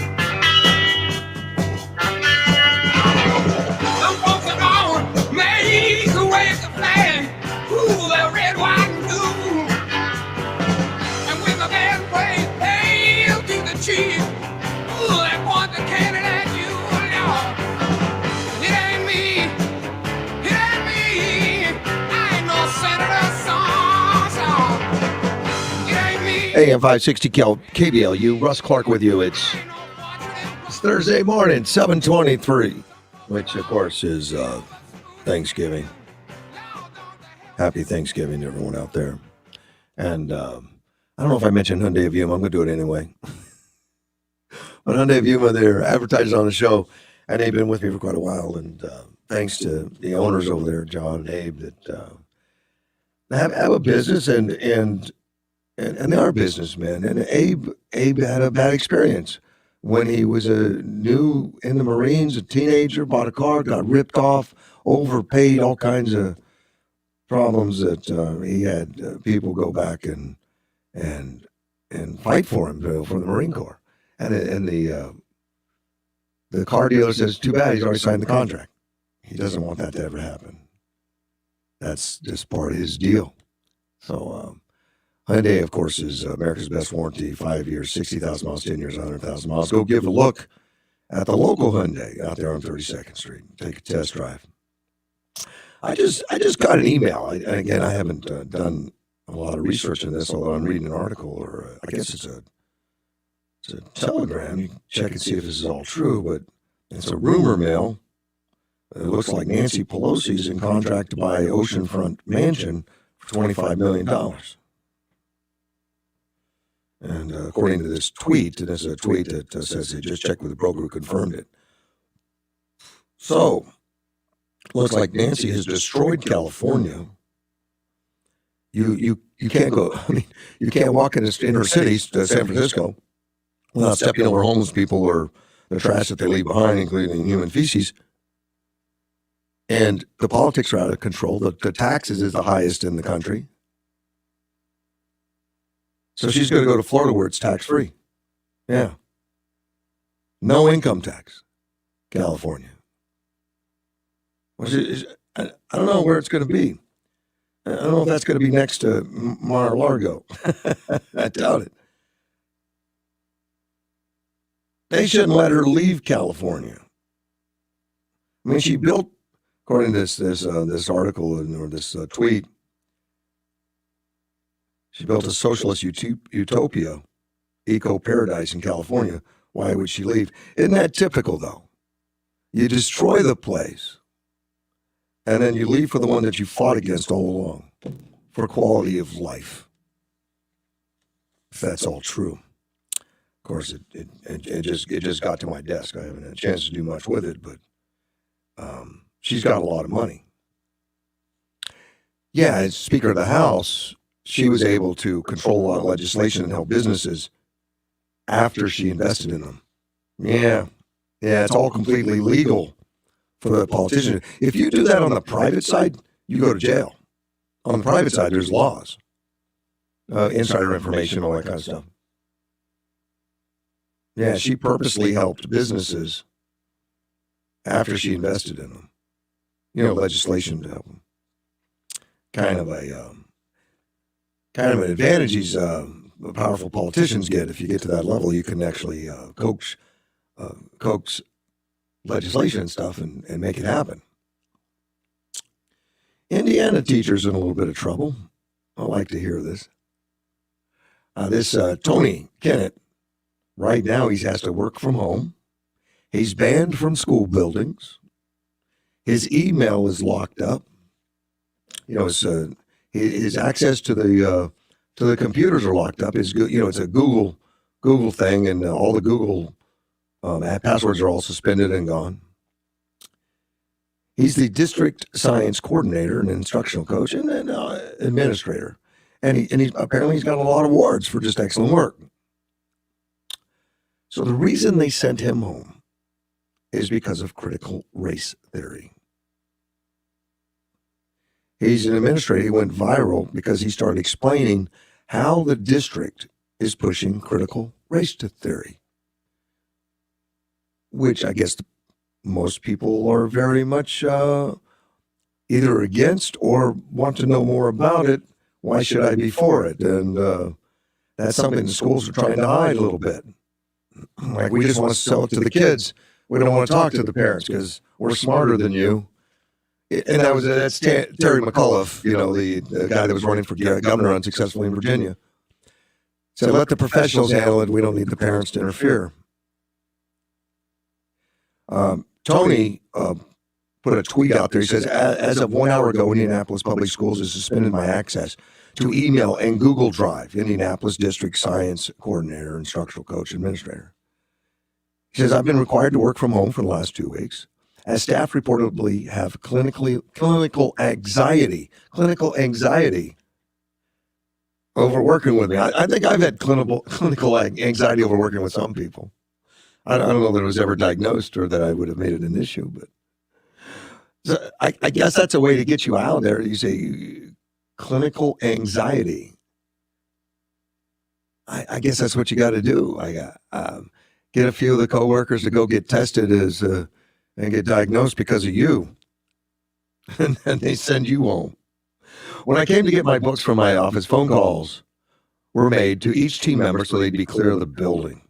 He's been banned from going into any school building or from hosting professional development, while also pledging to continue to release more information that he's already downloaded from the district. See, before he was cut off, he downloaded everything. Racist documents and videos from public server weeks ago. And he says he's going to continue to release this stuff. Now, it's not that this stuff is secret or that it's private or anything. It's actually all public information if you want to have it. It's just that he can't have it now. He's been locked out. But the reason he went earlier is because he said, look, the school's lying when they say that they're not teaching critical race theory. The administrators are lying. The schools are lying. So he put the information out to prove it. Information that's through Freedom of Information Act and everything else. It's readily available to any parent. It's just that he put it together. So he can't be sued for releasing, secret documents or anything. There is no secret documents. There's no private ones. He's just doing the stuff that's on the computers. They've apparently gotten tons of emails and texts and calls from people who have refused to work with me. If they have to work with me, they will walk. Now, how does that get? Oh, and I would be so curious to talk to some of those people that have come forward and say, oh, because he's expressed his opinions, because he's released the information that's public information, I won't work with the guy. I've got anxiety. How did they get coached into doing that, I wonder? I've been banned from coming into their buildings, and they are terrified I am going to pull out my phone and record their classes. A lot of schools have cameras recording anyway right now. I think this is a bunch of drama that's built up to justify. I would like to know specifically what is he doing that is causing this anxiety, this clinic anxiety. What the hell could he possibly be doing? I can only think it's been coached. I can't imagine a school teacher saying, I have anxiety now because my coworker is releasing public information that we're teaching critical race theory. Are you kidding me? He says they're unfounded. He says during his meeting with various human resources officials, so they're talking to him through HR, administrators have essentially told that any negative pushback he receives from the school was his fault. Where do they get these HR people?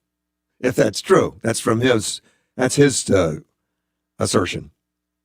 And they chastised him for being obvious to that fact. Oblivious. That it's your fault. I can't believe you don't see it for yourself type attitude.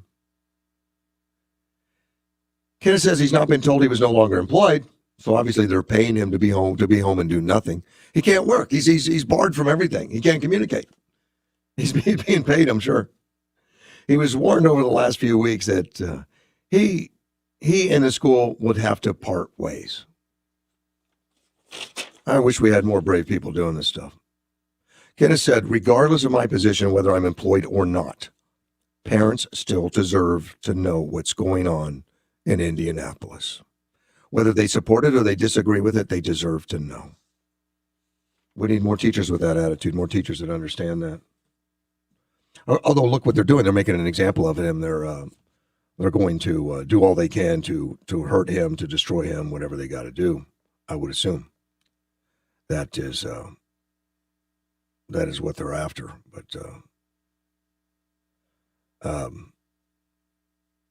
they're working hard at it. And in today's day, you know, I would think it would be hard to do that, to get rid of it. To get rid of a teacher's hard anyway. You know, we've got teachers out there that need to go, and some of them are hard to get rid of. But apparently they'll pull out all stops to send home one that's against the narrative of the progressive left. Are we going to end up, and I heard this suggested by somebody the other day, that in the future we're going to have, you know, the public schools strictly for the progressives, and then all the other schools, the private schools and the other schools will be the conservatives, and it's going to be that way in the future, the way we're going. Because there's a lot of people that don't like what's in some of the public schools, and I don't know that we're heavily involved in that here. I'm always curious to know where it's going, and I don't know that we can avoid those conversations because it's ingrained into the school systems across the nation. But those conversations need to be held. No and hell no. We're not teaching critical race theory as it's outlined in many of these schools. And I think I know I heard a commentator talk about it the other day that, you know, because, you know, there gets this accusation, well, if you're against critical race theory, you're against history, as if it's all or nothing. And history is fine. History's fine. And absolutely embrace history, the good, the bad, the ugly, the problems and all that. But to do this unsubstantiated theory of critical race theory in place of everything else, in real history is a disservice it's not educating the kids on reality. But yeah, there were some horrific things that going on. Civil rights and all that needs to be discussed openly, fairly. And there need to be strong enough to say, look, I disagree with critical race theory, and not melt down and fire a teacher. Like, how dare you disagree with our curriculum? You can't disagree with critical race theory. Well, it wasn't that long ago I was in school, even high school, where teachers would be teaching something and say, well, I don't necessarily agree with this, but this is as, you know, but they wouldn't do it in a hostile way or anything else, just as a thought-provoking thing. Apparently you can't do that with critical race theory. You can't, even in Indiana, as a teacher, admit that it's really being taught. They try to keep it a secret, apparently. I don't trust anything that's got to be kept a secret in a public setting. The secrets shouldn't exist. The parents need to know, and they need to be engaged. It's hard to imagine the things they're doing right now to not engage the teachers or the parents. So I'm going to talk about Fairfax County schools, and they got in the news a lot. Well, for lying to the teachers, and then, or not lying to the parents. I'm sorry, lying to the parents. And then, of course, having a guy thrown in jail, that was going to out him because his daughter got raped. Yeah. His daughter got raped in a high school bathroom by a boy that was wearing a skirt. And apparently the school board didn't want to get it out, you know, that this incident, because at the same time they were trying to push for allowing boys in girls' rooms and girls in boys' rooms, you know, for identity, pronoun identity, and whatever openness, so that you would allow boys to compete physically in sports against girls that have changed to wearing dresses. So this girl gets molested before the vote, before being aware, so it's going out there, and the guy comes forward to talk, and he gets told to shut up, and when he didn't, they arrest him because his daughter was raped, and they lied about it. They said never happened. That's Fairfax County Schools. I got another story on it, but let me take a phone call first. You're on the air. Good morning. Well, good morning. Hey, we need you to go on break so that way you can come open the door for us. We need to open the door? I'm going to do break. Yes. I'm going to do break right now. All right? Okay. I'll be right back. AM 560 KBLU. If they were in the business of building better vacuum cleaners, chances are your rug would be pretty darn clean. If they spent the time thinking about lawnmowers, you'd probably be the envy of your neighbors. If piecing together go-karts was their bag, you'd be the fastest kid in the alley. They'd probably be good at a lot of different things, but they're in the business of building motorcycles, and it's what they do best. Harley-Davidson brand motorcycles. The time is now for you to make the lifelong commitment to ride. Visit Bobby's Territorial Harley-Davidson today at 2550 East Gila Ridge Road in Yuma. Who says money doesn't grow on trees? Kokopah Casino and Resort is shaking the money tree this November. Every Wednesday and Saturday, one guest every half hour will be drawn to play our Money Tree Plinko game.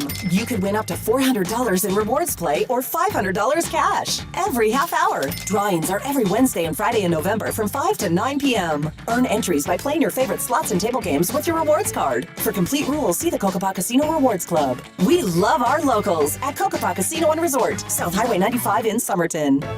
RV World would like to wish you and your family a happy Thanksgiving holiday. Listen for your border crossing reports each weekday morning and the road reports each afternoon. Brought to you by RV World. They have the largest selection of recreational vehicles in the Southwest. That's RV World on Gila Ridge Road. The winds are quite breezy at times as this weak area of low pressure swings through Arizona. Blowing dust possible this morning. Otherwise, a sunny, breezy, and mild day. 75 this afternoon. Black Friday's on at Gap Factory and gapfactory.com. Everything's 50 to 70% off. Plus, shop all new doorbusters, including 60% off sweaters and cozy add-ons. Shop the sale through November 27th at Gap Factory and gapfactory.com. I'm meteorologist Terry Smith from the Weather Channel.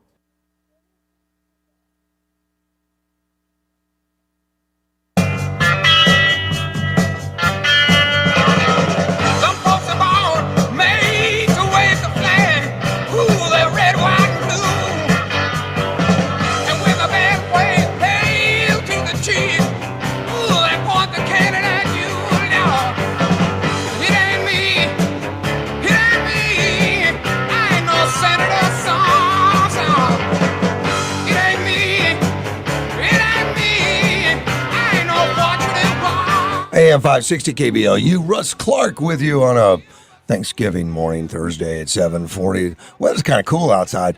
My daughter showed up. Casey Monster. You know, I have a camera. Is that Good camera morning. light on? The Yeah, white the light? light's on.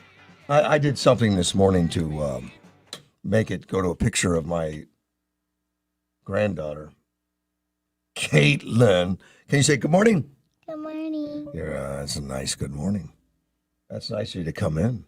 Yeah, well, we thought it was Thanksgiving and we woke up. So Caitlin said she wanted to come surprise Grandpa. Yeah, I turned your camera into an avatar of just a terrorist, and I don't know how to turn it back on. You said I'll have to sit and study it or whatever. What's your question? Tell me. What's your question? Do you have one? No. Okay. She's freezing up. Yeah. That's all right. Yeah. Okay, what was I talking about when you called me? You were talking about The school system Yeah. over in Indiana. Well, let me turn on the phones also, the 344-5258. The Fairfax County school system, which they... yeah, that's what you're talking about. Well, the reason I brought the Fairfax school system up, and they did all that, they've been through that, and that was just a background on what they're doing now. Now, the parents went forward and they objected to some books that were on the shelf. Yeah. In fact, the books are obscene enough that the news organizations would not allow it to be said on TV. Oh, wow. They wouldn't allow it. Now, these are kids for school kids. Yeah. And the name of it, one's Lawn Boy, which is about a boy who reminiscent about explicit photos of experiences he had 10 years when he was 10 years old with older, sexually. Oh, wow. And another one called... It was in children's books Yeah. for school? And then Gender Queer, a memoir, includes photos of sexual acts between a boy and a man.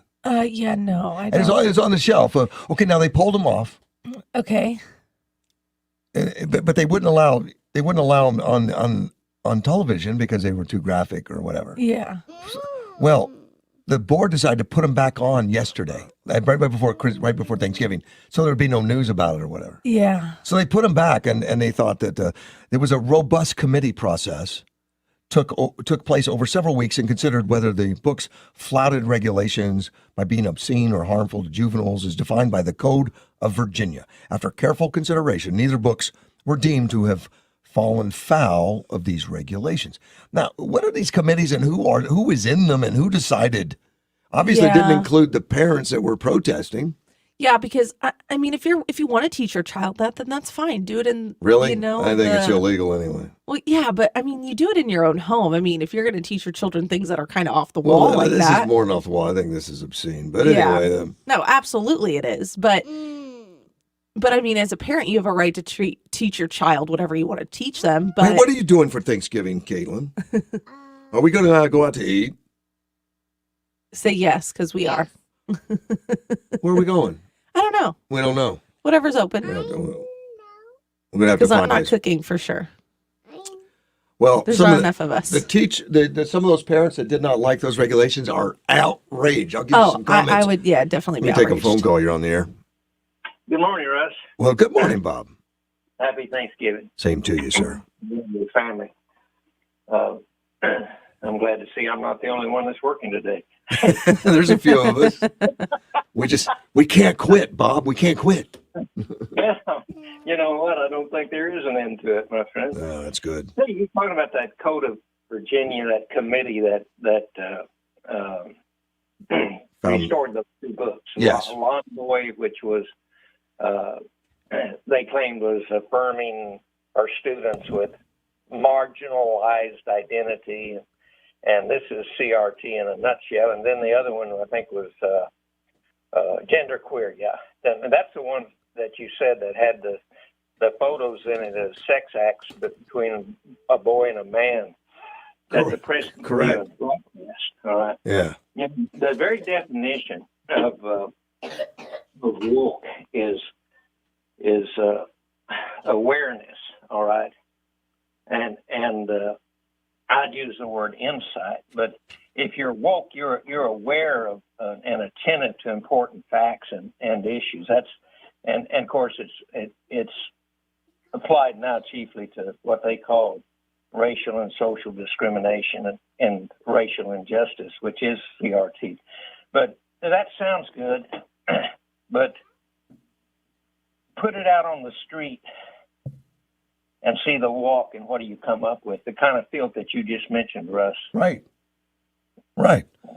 And they won't even put it on the news. They want to say, well, let's show these on the news. They can't do it. It's too obscene for the FCC.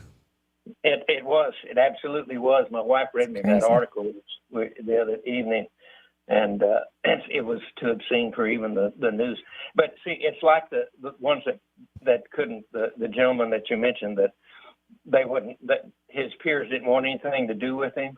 It's not because what he's doing; it's because what they're doing. Oh yes. They know what they're doing. You can't get involved in this stuff and not realize what you sunk your feet into, and the quagmire of just filth. All right, and so that this pop psychology, they're using, and that's he's coming to work. We've got to get away from here. I'll get triggered. Just seeing the man for speaking the truth and telling people they have a right to know what's going on. I think that's fake, though, Bob. I think that's an act. Because they don't know what to do with him, so they're saying, like, everyone acts scared. What would they do if they said, there's a black man, let's act scared of black man? Of course, they would be chastised. They should be chastised for this, too. That's absolutely right. But you want to talk about insight?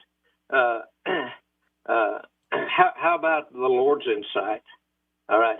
Here the other day somebody asked the question, was Jesus woke? No, Jesus wasn't woke, and Jesus, I made a comment, and Jesus is on to woke in a big way. What they don't want to hear, all right, they don't want to hear, you talk about it all the time, they don't want to hear character, not color. Correct. They don't want to hear that God's no respecter of persons, all right? These are things that Jesus taught. There's no partiality with God. Race doesn't matter anymore in racism. They're calling black people white supremacists now, but that's what they don't want to hear on one side of this thing. Now, on this thing that you're talking about, and these two stupid, filthy books that are in these school systems, and they put them back in these libraries, and they lied out their teeth. Yep. They lied out their teeth because it is pedophilia. And they want your children. They want people's children. That's what this is all about. When you start putting this stuff in libraries and you have adults that are introducing this stuff into libraries, all right, and trying to justify it with critical race theory, and that is, it's going to help. We have children that have difficulties, and they're asexual. They're asexual, and we need these filthy books for them. What in the world's happening here? I'll tell you what, we have a little insight into that, don't we? We have people that can call it what it is. It's pedophilia. You got administrators that are pushing pedophilia in school. My, oh my, that's what I call insight. Now, what they don't want to hear, Russ, is they don't want to hear that this is condemned by the Lord. And then they pretend to be afraid of him, and he's causing anxiety. We should be anxious and afraid of the people that are pushing pedophilia, not those that are wanting to expose it. This is all upside down. Well, that's what the world does. The world, people need to understand this, and that is the world always gets things backwards. The world always, and I'm talking about the filth out there, it always reverses things. It always has things backwards. I can answer woke. I'll answer woke with the works of the flesh that Jesus condemned. I'll answer with evil thoughts. I'll answer with respect to persons over character. I'll answer with fornication and the natural lust that's involved in LGBTQ, and I'll do it. All right. I'll answer it with effeminacy and trans. All right. I'll answer it with thefts and riots. And look, that was in the news today. I can't believe how dumb that people are. They in California. One man, I figured it up. One man had stole, I believe it was $4.5 million worth of merchandise. One person in 1 year by just going in and just looting. All right. But you can't use the word looting anymore, man. I can, but you're right. They're telling us that it's racist now to say looting because somehow it's tied to blacks. It's an action. It's not a race. Yeah, you can't say looting anymore. And destroying. I can answer woke with destroying somebody else's business. I can answer woke with murdering. I can answer woke with covetousness and deceit and lies. All right, and so they want insight. All right, they want insight. I'm going to tell you, there's more people out there that have insight into this than I think that people realize. It's just they're afraid, and the reason they're afraid is because they pull this kind of thing that you were talking about. They'll take one man that has the courage to stand up and speak the truth on this, and then they'll play this. We can't be around him. Well, let me tell you, what's wrong is those people that make that decision to chastise that man and to separate from that man and treat him like he's got leprosy.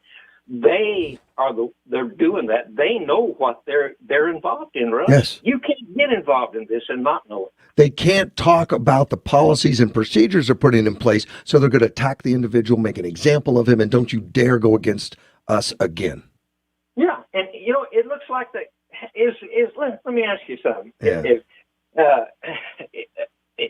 Is Kareem Abdul-Jabbar? Is he going to be the next Kaepernick? Maybe. I mean, he's out there targeting celebrities that refuse to submit to this woke ideology. Now, and I'm watching these things, and people you've got to stop. You've got to stop and let them know that you're not afraid of them. All right. Oh yeah. You start talking to them about what's right and wrong. Yep. And I mean, really digging into I'm talking about insight. They like the word insight. Okay, we'll use some insight here. You dig into what's really right and what's fair and what's not fair. These bunch run like a bunch of cowards, Russ. They will. And they're limited in their venues. They'll only talk to their choir, and they'll attack anybody that doesn't agree with them. And there's something wrong at that point right there. That's something wrong. They can't talk about the bomb. How many $1 million was the bomb put on the murder at the Christmas parade? Where's all the no bond advocates? Yeah. Well, I'm interested to see on the Christmas parade where that goes, because that's eggshell for them. They're trying to make the driver, the criminal, trying to be easy on him, just a confused guy or something. And Kyle Rittenhouse was a terrorist. Yeah, it's just crazy stuff. Yeah, well, that's our president. He shows what he is every day of the week. because he speaks out of both sides of his mouth. He was upset and distressed over the verdict for Cal Rittenhouse, which was a just verdict. Yes. And now he's speaking a whole different thing. And this other verdict was a just verdict too. But the problem is he's playing the CRT game. All right. Yeah. And he's playing the race car. You know. And the minute they came in with that decision, I laughed because they had a record of it, and from the time, I think it was about 1:30 or somewhere in there when they made the announcement, they finally read the verdict, and immediately here comes all the libs, buddy, slamming the verdict. I mean, you had Nadler and you had President Biden. His first statement was, why can't people see through this guy? His first statement was, I stand by what the jury has concluded the jury system works. And that was it too. That statement came later to clean it up because he knows he's going to get sued. In 331, he's in a ringer, isn't he? Yeah. That's all He's that got is. a good statement, and that is, it's left me in America, it didn't leave me feeling angry and concerned. No. It's left America feeling angry. We don't need that kind of president. You know, and you know, one thing that I noticed was he said, I want everyone to, and I was surprised that this wasn't in the news. Somebody didn't catch this. Not that I'm so smart, but he said, I urged everyone to express their views peacefully and consistently with the rule of law. Well, wasn't that what Donald Trump said? Yeah, that's inciting a riot right there. Yes, sir. I thought, why don't now? Are we going to blame Biden for the destruction that evening, late that night, in different places? Honestly, we should. He has been since day one calling this guy a white supremacist, even before he was taking the oath of office, while he was still a candidate, and he's going to get sued over it.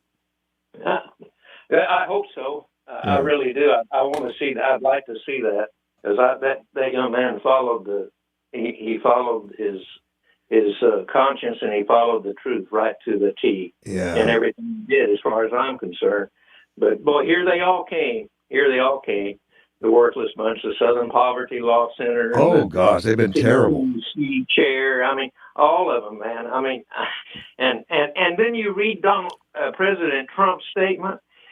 Russ, every time I listen to him, it's like a breath of fresh air. Yeah.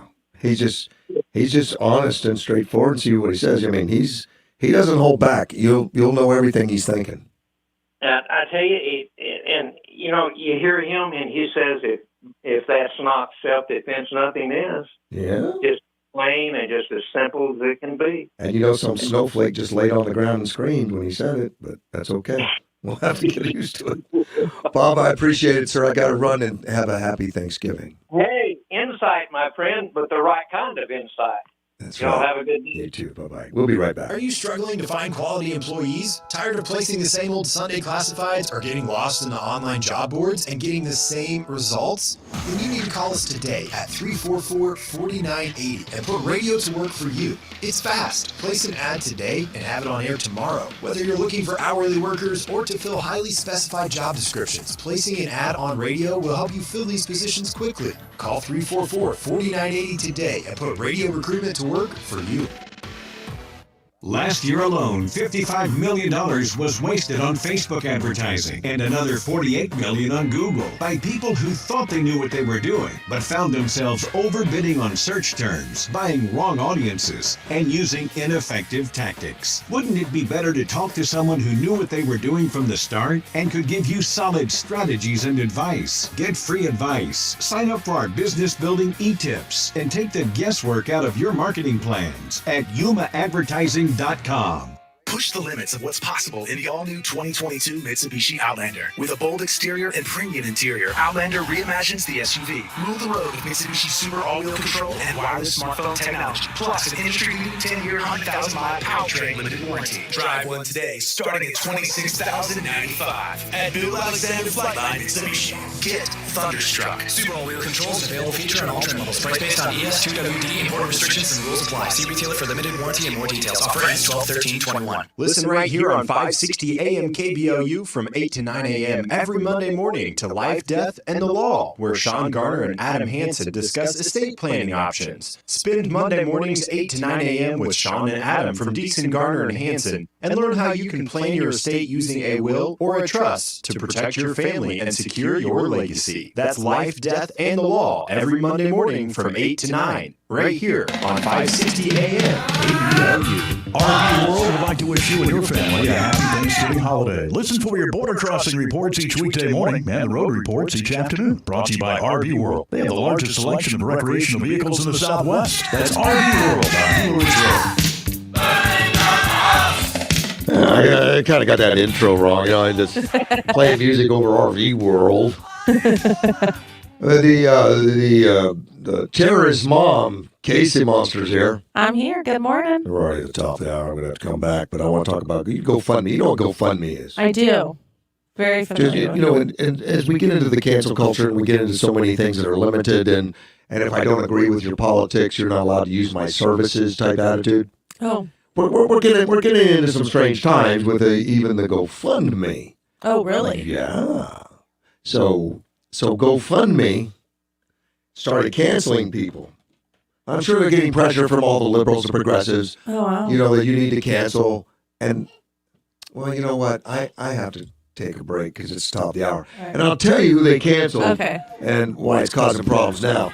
AM 560, KBLU. We'll be right back.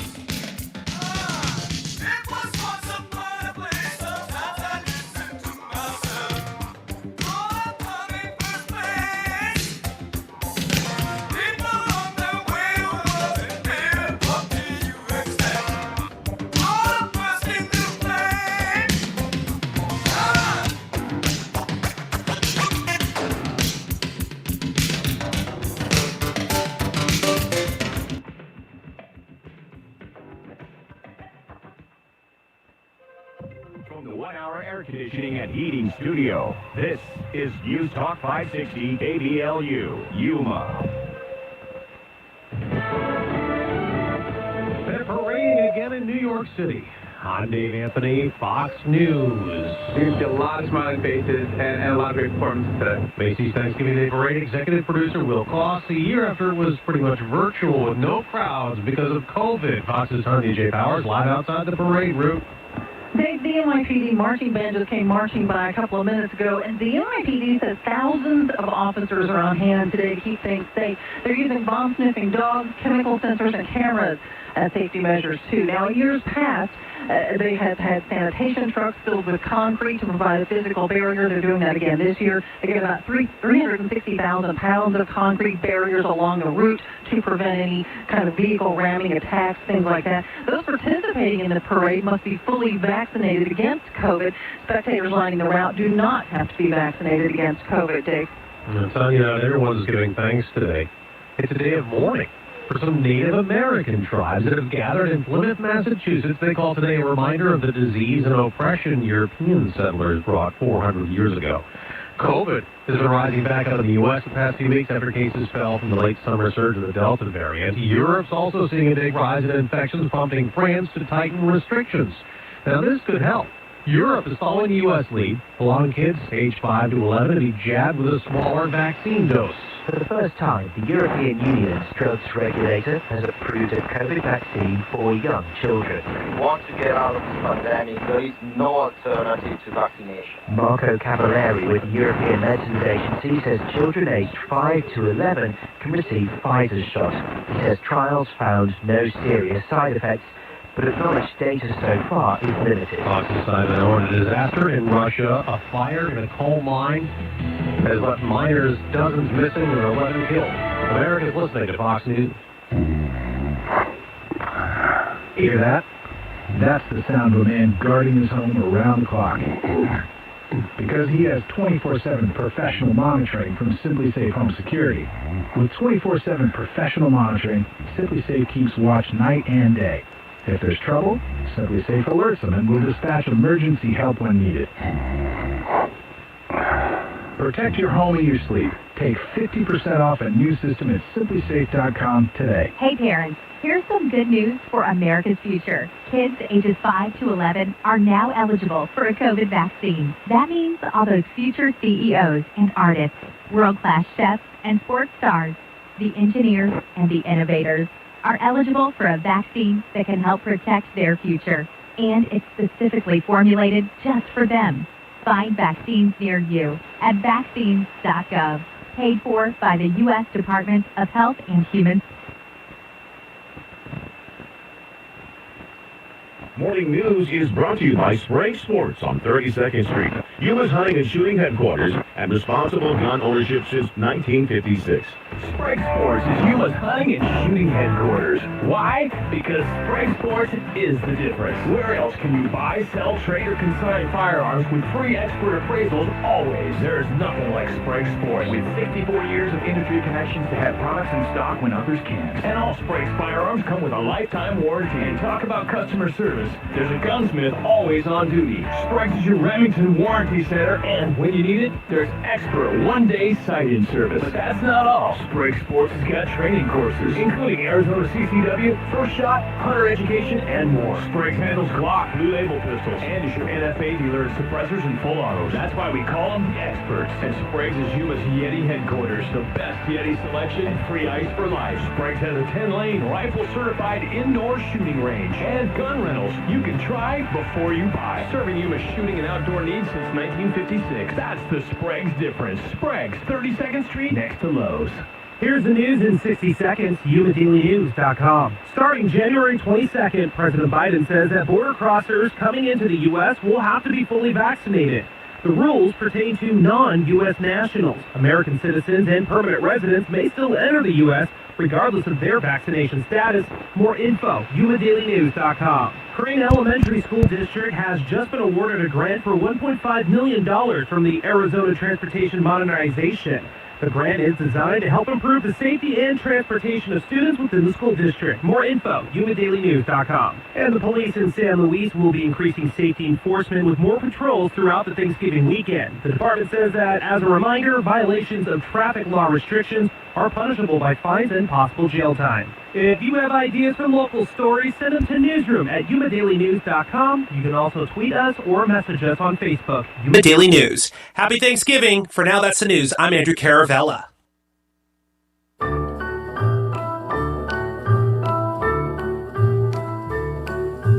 Here comes Santa Claus, here comes Santa Claus, riding down Santa Claus Lane.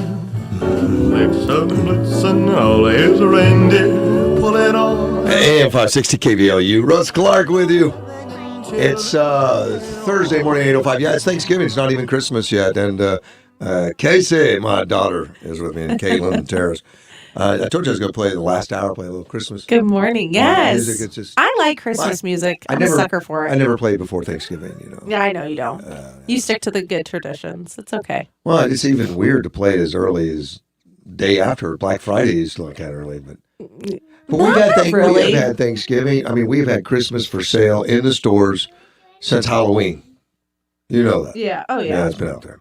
Oh, yeah. The stores have had it. You went Christmas shopping for Halloween. And you better do it early because we can't get anything. We do have a shortage of things coming. There's a lot of things. It's not just toilet paper. It's going to be toys and other items. And let me tell you, as a business, we have a hard time getting parts at time.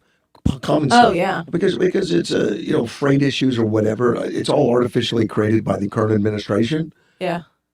But it's real. Yeah. It's not that it's not real. Oh, yeah. I believe it's real. But the cause isn't what they say it is. Right. We didn't instantaneously snap our fingers and overnight have a shortage of truck drivers. Didn't happen. Yeah. There's shortages everywhere. Yeah. You can't go sit at a restaurant sometimes, even though there's open tables, because there's strictly not enough staff. We got boats offshore because the docks that used to work 24/7 work 9 to 5. Well, because they don't have customs officials and everything. It doesn't get talked about. The press doesn't care. Yeah. The press does not get involved in the story. They believe whatever the administration says. Oh my God, Biden administration said it, so it's got to be true. Yeah. I don't know. It's very disappointing. It's like working at the CCP. Yeah. You know. Hey, we started talking about the GoFundMe page. I said I was going to talk about some of the changes that they have to make politically, some of the changes they've had to make. They make a lot of money because they're doing Oh, I imagine they do get a percentage. They get a good percentage off Well, of it. I don't care about that. They're a business. Are you getting a terrorist straightened out there? Is there a problem with her cell phone? Yeah, we got it. All No, right. she's They make a percentage, so that's okay. It's a business. That wasn't the issue. The issue is now that they're part of a big system, I'm sure they're getting a lot of pressure from the progressives and others, like, you must cancel this guy, you must cancel this guy, you must cancel this guy. Much like Twitter, Facebook. Oh, yeah. Because you start the whole canceling of anybody that believes something different politically. Yeah. Well, GoFundMe never really canceled anybody in the past. It was always up to the contributors. If you want to give to a bad guy, then you give to a bad guy. Well, they started canceling it because of the outrage over Kyle Rittenhouse. Oh. Yeah, Kyle Rittenhouse had a GoFundMe. Right. I heard about that. And they took him down. Oh. And I'm sure it had to be pressure from the left. I mean, and in the past, they had taken GoFundMe on people that, let me see, Mark Wilson, it says, for an example, in this article, had a fundraiser on GoFundMe set up by others to pay for his legal defense after he allegedly shot and killed a 17-year-old girl, claiming he did so in self-defense. The GoFundMe fundraiser was active as of November 21st, but since it was taken down. It was created in July 1st, 2020. Oh, wow. So it's been out for more than a year. Yeah. Because some guy was arrested for shooting a 17-year-old, killing her, and claimed self-defense. Right. They just took it down. Now, whoever was doing this article must have notified GoFundMe. Well, wait a minute. You took down Kyle. But you won't take down this guy. Yeah. So GoFundMe took him down. A spokesperson for GoFundMe confirmed to the Fox Business, as who wrote this article, that the fundraiser was removed from the platform because it violated the GoFundMe terms of service. And it said the spokesman said that the organizer attempted to raise money for Brooks. Now, this is Daryl Brooks. This is the guy that ran over the people on Christmas. Oh, yeah. Now, normally, I struggle with that one. Normally, that would have been allowed because they done it for defense purposes for people convicted or accused of crimes. I can't believe they even gave him a bond. What? Brooks? Yeah, but it's like $5 million. Yeah. Okay. That's a lot of money. It's a lot of money, but... Well, the GoFundMe was to raise the $5 million. GoFundMe services says fundraisers with misuse are very rare, and we take all complaints very seriously. Our team works with law enforcement to report issues and assist them in any investigation they deem necessary. Money could now, for Kyle Rittenhouse, they took him down, but now they're saying Kyle Rittenhouse, since he was acquitted of a violent crime, money now could be raised for him using the platform. Oh. But they did take it down, so I'm wondering if Kyle Rittenhouse was like the start of it. And now because of that, these progressives don't get Daryl Brooks to get money. Yeah, well, that's good. So now guess it all works out in the end, huh? Now they got to show some. Although Facebook doesn't show. I mean, the real terrorists, Taliban or whatever, they can be on Facebook, but not President Trump. Yeah. I know. They kicked him off. And anytime you would post anything about it, it would be like, check the facts. Like a little thing would pop up behind it. Yeah. Just like anything you type, anytime you say anything about COVID, a little fact COVID thing Is that pops right? up. Yeah. Let me see the William Jacobson, a clinical professor and director of the security law, said it's too early to tell if GoFundMe now will be consistent or whether this is simply a reaction to a negative fallout regarding Rittenhouse. Well, it was obvious to him that it was a Rittenhouse issue. Yeah. The bigger question is why GoFundMe will not permit fundraising for legal defense of people accused but not convicted, which is our system. That's now, true. why does GoFundMe make a political thing for Kyle Rittenhouse, which anybody that saw the video that took the time would say, I watched that whole trial. That poor guy was in danger. He was he going to was. be killed. He was. But he the was not criminal with convicted. a gun, nobody has a problem with. He says, it seems logical to say that someone can raise money to defend themselves, but only after they are acquitted, when they no longer need the funds to defend themselves. Yeah. So, according to this, the Daryl Brooks that ran over all the people, I think he's entitled to a GoFundMe because we're an open society. Yeah. And if somebody wants to give money to a lunatic, guy that's killed people, yeah, That's our society. Intentionally. And that's what the judge kept saying in his bond thing. Like, he intentionally drove into Well, those people. the witnesses and everybody's already given public testimony. Detectives have already that given. he was steering towards people and everything else came out in the court away system. from cars. Yeah. Directly towards people. Yeah, and he Well, and he was out on $1,000 bond. But he's not convicted, and if he wants to use a GoFundMe, I don't have a problem with it. That's People true. want to give him money, that's fine. That's a free system, a free society. Yeah. And we can all say he's a terrible guy and he killed people, and I know he did. Yeah. We have video evidence that he did. Yeah. But he's still a free society, and if we take it away from him, we have to take it away from others. Right. We can't do that. Well, he's entitled to free speech. He's entitled to freedoms. And I guess if people really wanted to give him money, they'd give him money anyways. Sure. They would reach out to his family. Sure. So, I mean, if there's a will, there's a way. If you want to give money to murderers, go ahead. Yeah. Sure. Your And prerogative. they never should have taken it away from Kyle Rittenhouse, which was strictly political. Yeah, they tried to really make a political statement out of him. From all I can tell from this article and everything else, he was like, if not the first, one of the first. Yeah. That they said, well, here's the time to make a new policy. Yeah. Kyle Rittenhouse. And they never bothered taking it away from the guy that had already been doing it since July 1st, 2020. Yeah. That reportedly killed a 17-year-old girl and is claiming self-defense. 17-year-old girls are terribly dangerous. Hey, they can be. You never know. I mean, attacked by a 17-year-old girl. And it doesn't say 17-year-old girl with a machete or a gun or anything. It just says 17-year-old girl. Yeah. Maybe she hadn't filed her nails. I have no idea. Yeah, I don't know. I have no idea. I wasn't there. I don't know anything about that story, but other than he was collecting money. And they stopped him. Don't know much about it, but except that it's inconsistent. Yeah, and that law professor says we'll have to see if it's consistent. But these people making these political decisions like this need to be sued. Yeah. Because they're making an unfair society, unfair public. Look, if a baker makes a cake and then won't make a cake and put on it, I support gay marriage, it's just he's getting sued. And for those kinds of saying no. But somehow the same political left that would say that that's great, you have to make a cake for even though you can get a cake anywhere. Yeah. Anyway, but these are the same people that will be outraged that these people don't get GoFundMes. Yeah. Exactly. Because it's all political. It's a double standard. And it shouldn't be. These things should be policy driven. Yeah. And if there's religious exceptions, I understood that about the cake baker. I didn't care about that. Yeah. It wasn't a big deal. He offered to make a cake. He just wouldn't put the wording on it. Yeah. So what? Well, it's probably a private business anyways. It was a private business, but private businesses cannot exercise racism or do something that says we don't serve blacks or no Asians allowed. Right. Or the Irish need not apply. Yeah. We can't do those in a public forum. Right.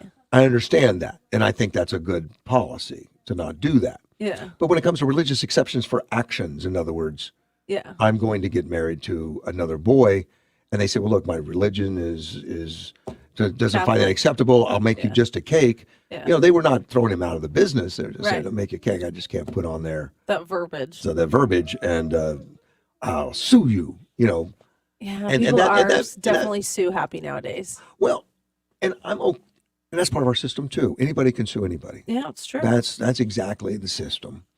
It is a system, but it's the public outrage that how dare you not make a cake. I mean, it wasn't we wouldn't make a cake; he just wouldn't put the verbiage on it. Yeah. It's not what he stood for. Well, and I guess it's like, who's got the time on their hands anymore? Like, I would not have time to sue anybody. I just don't understand. And little known fact on that: some of the right wingers, so much, that supported the bakery guy, went into very progressive neighborhoods. And went up to a cake maker and said, I need a cake made for my son or whatever. I want this biblical passage put on it. And they refused to do it. Now, there was never anybody sued or anything like that. But biblical passage talking about a marriage between man and woman. Yeah. Like that. And nope, won't do it.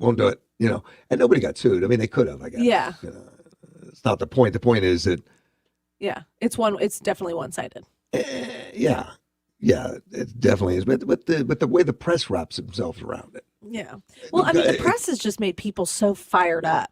I mean, they've just gotten people to be like. Well, and they came out right away. Kyle bad, Kyle bad, Kyle bad. He was armed. He went across state lines. He murdered people. Yeah. And with this Travis McMichael, you hear of course, the reality they'll talk about the horrific things, but they said, Yeah. but he had just had a confrontation that he was running from or something. Like what? What are you talking about? And it wasn't like they were excusing it all, but they were saying he possibly was just in fear. No, he was aiming towards people, and that Yeah. didn't come wholesale everybody, but that Right. was some of it. Thinking that they needed to do something. So Well, and they just don't talk about it as often. Like they talked about Kyle all the time. well, they talked about him in during a the- framework that he was a right-wing white supremacist radical Yeah. that went across state lines as if state lines was a big deal. Half the people in the riot were from across state lines. Yeah. Well, and his dad lived there. And yeah, it wasn't And state line. He worked there. Yeah, he and worked he worked there. Yeah. He was 17 miles away in another state with his mom. His dad, they're divorced, and so he Yeah. worked where his dad was, and that was his community too. Right. But they keep saying cross state lines, cross state lines. Well, how many people that riot were cross state lines that were Antifa from California? that went Yeah, out there? burning down the buildings. They never talk about that. No, because it's not what matters. Yeah, my favorite thing is in the trial when he asked me, he's like, "So why were you running towards it?" Because he was like, "Because it was on fire." No, it was worse than that. The prosecutor so said, bad. "Well, the dumpster was on fire and you were running away from it. Can you tell us why you were running away?" Yeah. It was on fire. Yeah. Yeah. It's like the best meme that there is out there right now. Because it was on fire. Who writes these questions? I don't know. I mean, the trial was really hard to watch, and I'd watch a little bit of it at work. I'd just listen to it, and man, I would just have to be like, oh my gosh, they're just pushing the buttons of that judge every second. Well, they were They're trying to pushing get the thrown out or lines. something because the prosecutor was saying dumb stuff like, And they were trying to get a mistrial, I think is what they were trying. "That's to get. against the rules. And if they do try it, then it's a mistrial with prejudice, which means they could never bring it back. It's the same as not guilty." Yeah. But the judge didn't want to do that, and good for him. Yeah. Because then it would have been blasted. Oh, yeah. It's a little hard to blast it when you got 12 jurors unanimously say not guilty based on what we've seen. Yeah. So I got a quiz for you when you're done with the baby girl. Are you not getting the phone set up properly for the baby girl? I do, but now she wants to watch something. Go watch something over there on the other side. Uh-oh. There you go. You banned her from the room? Well, she wants to watch something. Poor so little there's gonna be terrorist. She's only noise. 4 years old. I know. All right. Most popular Thanksgiving side dish by state. Did you know there was such a thing? No. See, I know you're a side dish. You're a roadhouse girl, so It's like mashed you're potatoes. used to it. So, what do you think the most popular in the country is? Stuffing. Mashed potatoes. You had it right the first Dang time. it. Just go with your instincts, girl. Man, Mashed potatoes. what the heck is wrong with you? You knew it. I did. Oh man. Okay, then they went state by state. Oh, okay. Arizona, number 1. What is their most favorite side dish in Arizona? Arizona. It's not mashed potatoes. Like this is What's not the a most popular in Arizona? mashed potatoes. Correct. Okay. All right, you were lucky. Georgia. Most popular. Green. What's the green beans? I mean, they're good, but I don't know what they're called. Green beans? No, it's not. Collard greens? No. Okay. There's like a what? Like a stuffing almost. A stuffing? Yeah, and then it has like green beans in it. I don't know what it's green bean Number casserole? 1. No, number 1 is collard greens. I gave you the answer. You wouldn't go with it. Oh. You haven't I was slept. like, no. Kansas. Kansas. That's out in the middle of Kansas. That's Yeah. Stuffing? That's where Dorothy's from. Mashed potatoes or stuffing. It's where they grow corn. It's cream corn. Oh, ooh, cream corn's good. Yeah. Cream corn's really good. I really like cream corn. Alaska. Oh. It's not Some polar type bear. of fish? No. That would be a good guess. I would If go it's a with side fish. dish. That would be a main dish. Yeah. I always consider meat a main dish normally. Yeah. I don't know. Number 1, stuffed mushrooms, because they're all living indoors Oh, anyway. No. They're all stuffed. Oh, gosh, yes. I would never think of That is my mushrooms. favorite right there. No. I can't even pronounce this next one. Oh, no. Minnesota. Minnesota? I can pronounce Minnesota. I can't, know, but- I can't pronounce. You can't pronounce the side dish? Yeah. Is it like the sweet potato thing? Charcuterie tray. Oh, charcuterie. What is a charcuterie? So charcuterie is where they have like tons of like little cheeses and meats and stuff Yeah, like that's that. exactly right. It's a charcuterie. I looked it up. Yeah. And I actually studied how to say it, and then I forgot to write it down phonetically. Charcuterie board. Charcuterie. Yeah, I say them a lot at the Civic Center. So I didn't even know what a charcuterie was. Oh yeah, we sell charcuterie boards like crazy. I thought that maybe there was a People hunting like season them. on them or something, but no, No. no, it's a charcuterie tray. Yeah, it's like cheese. How did I and not? meat How did and I stuff. not? How did I not know? You know what? It's become really big. It's like jams and. But they've been big forever. I just didn't know it had a name. They probably have been big forever, but I would say they were definitely now bigger than ever. A right now. charcuterie tray. Yeah. North Dakota, the most popular side saddle or side dish in the for Thanksgiving in North Dakota. In North Dakota. Oh. It's not mashed potatoes. I can't tell you yes or no. Oh. How could I ask you a question and then start giving you clues? I'm not telling you. I would say mashed potatoes. You would say wrong then. Fruit salad. No. You would think that'd be California. Yeah. But California is No. mashed potatoes, Yeah. actually. Yeah. Well, mashed potatoes should be the most common, but I mean it is. All right, Rhode Island. Rhode Island. Something different.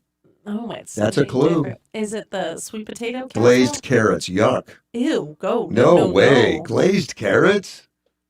Oh no. I'm glad I'm not from Rhode Island. Yeah, no, I couldn't do that. I can't do cooked carrots. I can do cold carrots, not cooked.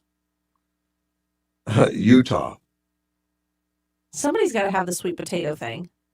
No one has the sweet potato thing? You can't ask me questions. You only answer or you don't answer. I don't know. I don't know. Rolls. How boring is that? Rolls? That's their side dish? I just want some bread. I guess. Huh. Mhm. Okay. There we go. All right, hopefully they're those sweet Hawaiian rolls because those are better. New York. Oh. They gotta be like. Are they different than everybody else? Yes. Oh, I'm only jeez. doing different ones. Jeez, I don't even know what others. Corn? I don't know. I don't know what other. Well, side corn they was have. Kansas. I thought, as far as I know, that was the only. No, there was just a couple of corns, but no. What did I tell you? New York. New York.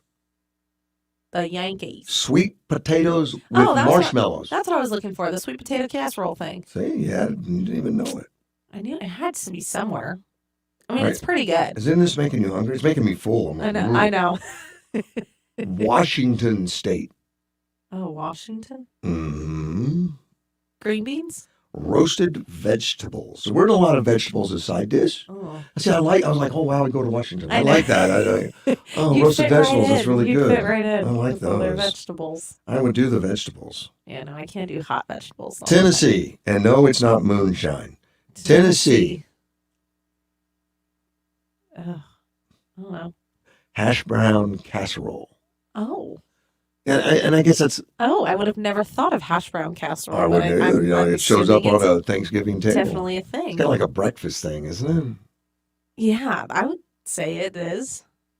Hash browns? Yeah, I Yeah. would call it more of a breakfast. but Indiana had green beans. yeah, green beans. Delaware had an odd one. What was Delaware's? Cauliflower mashed potatoes. Ooh.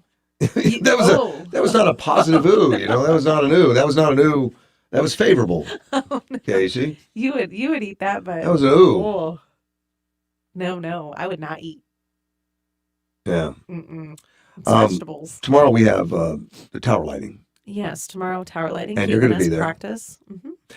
I'll be there. I'll put on a red blazer as a caballero. Yay. I'm a life member, so Yeah, I you're a don't. lifer. I don't go to many things anymore. Although I'm going to start more now. Yeah, you should. COVID's over. I kind of miss it. I know. I keep telling I was you at to the go. balloon, but I was not at the balloon festival to help out. I was there just to be with Caitlin and to take the Yeah. 4-year-old had a great time because you didn't go. I didn't go.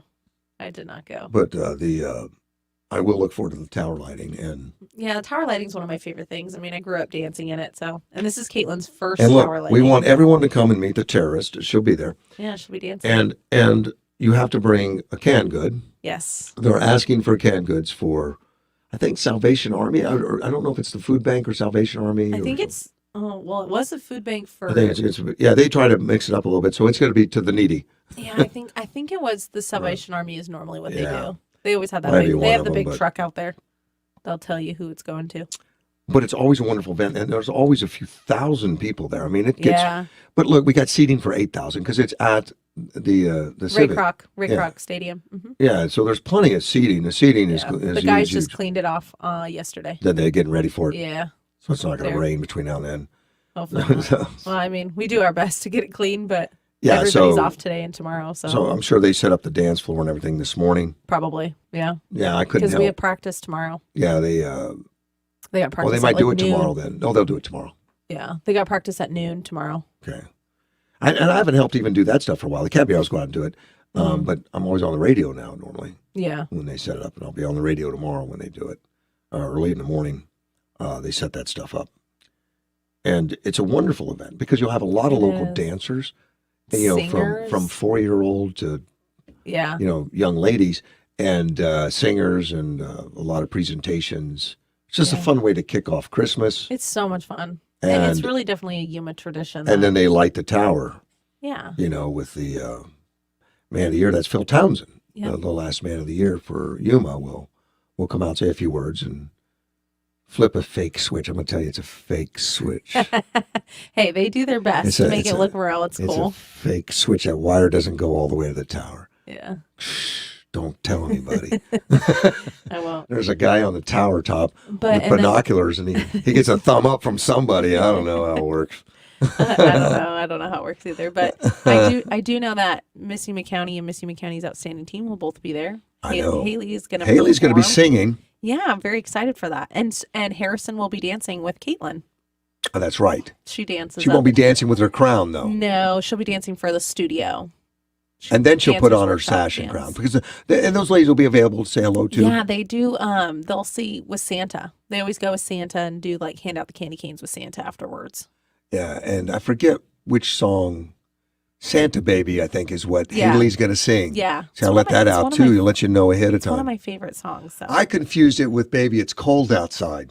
Oh yeah. I said, wait a minute, that's a date rape song. No. Which it really isn't It at all. isn't. But that was the, what they tried to cancel a couple years ago. Yeah, they tried Remember? to cancel it off the radio. Yeah, we got to get rid of that song. It's a date rape.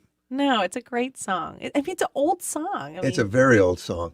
See, I got the date rape song here somewhere. Oh man. I'm going to play it as we go to break. I'm sure. We'll be right back. AM 560 KBLU. Well, it sure is chilly out tonight. Yeah, but it sure is warm by this fire.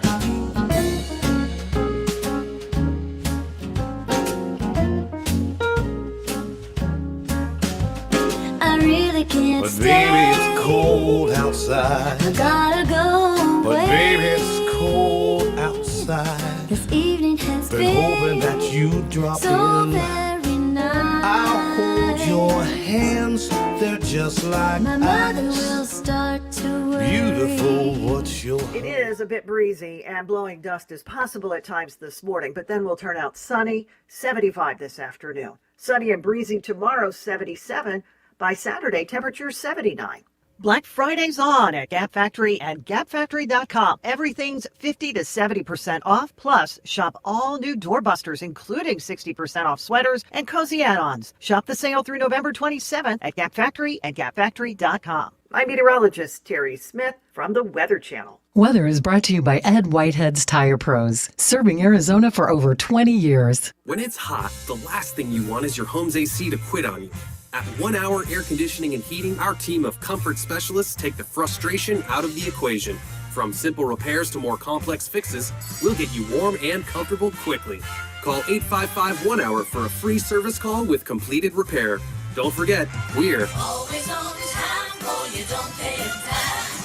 Always on time, or you don't pay terms and conditions may apply. Independently owned and operated, licensed in their respective state or county. The holiday season is here. What's expected this year? Shipping delays. Why take that chance? Do yourself a favor. Look around at what you can source locally. Visit our local advertisers. Many have goods available for you without shipping costs or delays. When you buy locally, the money stays in our local economy, paying for jobs, schools, roads, and emergency services. When you order from Amazon, that money leaves Greater Yuma. Jeff Bezos doesn't need another spaceship. Shop locally. Advertise locally. Learn how at yumaadvertising.com. Introducing the largest Toyota dealership in Imperial Valley, United Toyota. With hundreds of available new and pre-owned vehicles, United Toyota has a car, truck, or SUV for every lifestyle and budget. United Toyota, located on Highway 86 between Imperial and El Centro.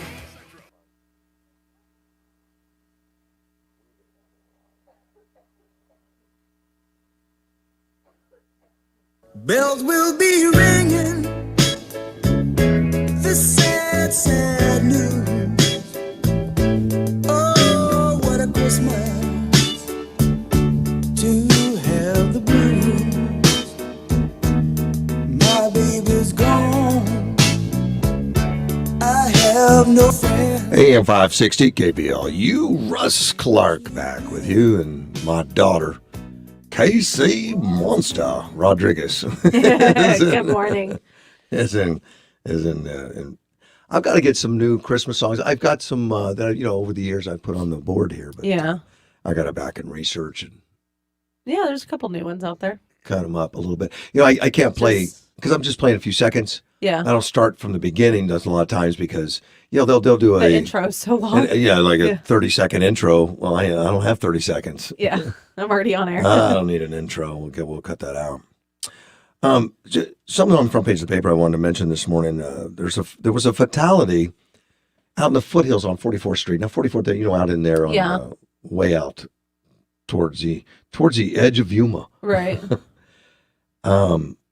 And I know this street well. There was always complaints about this street about people going too fast.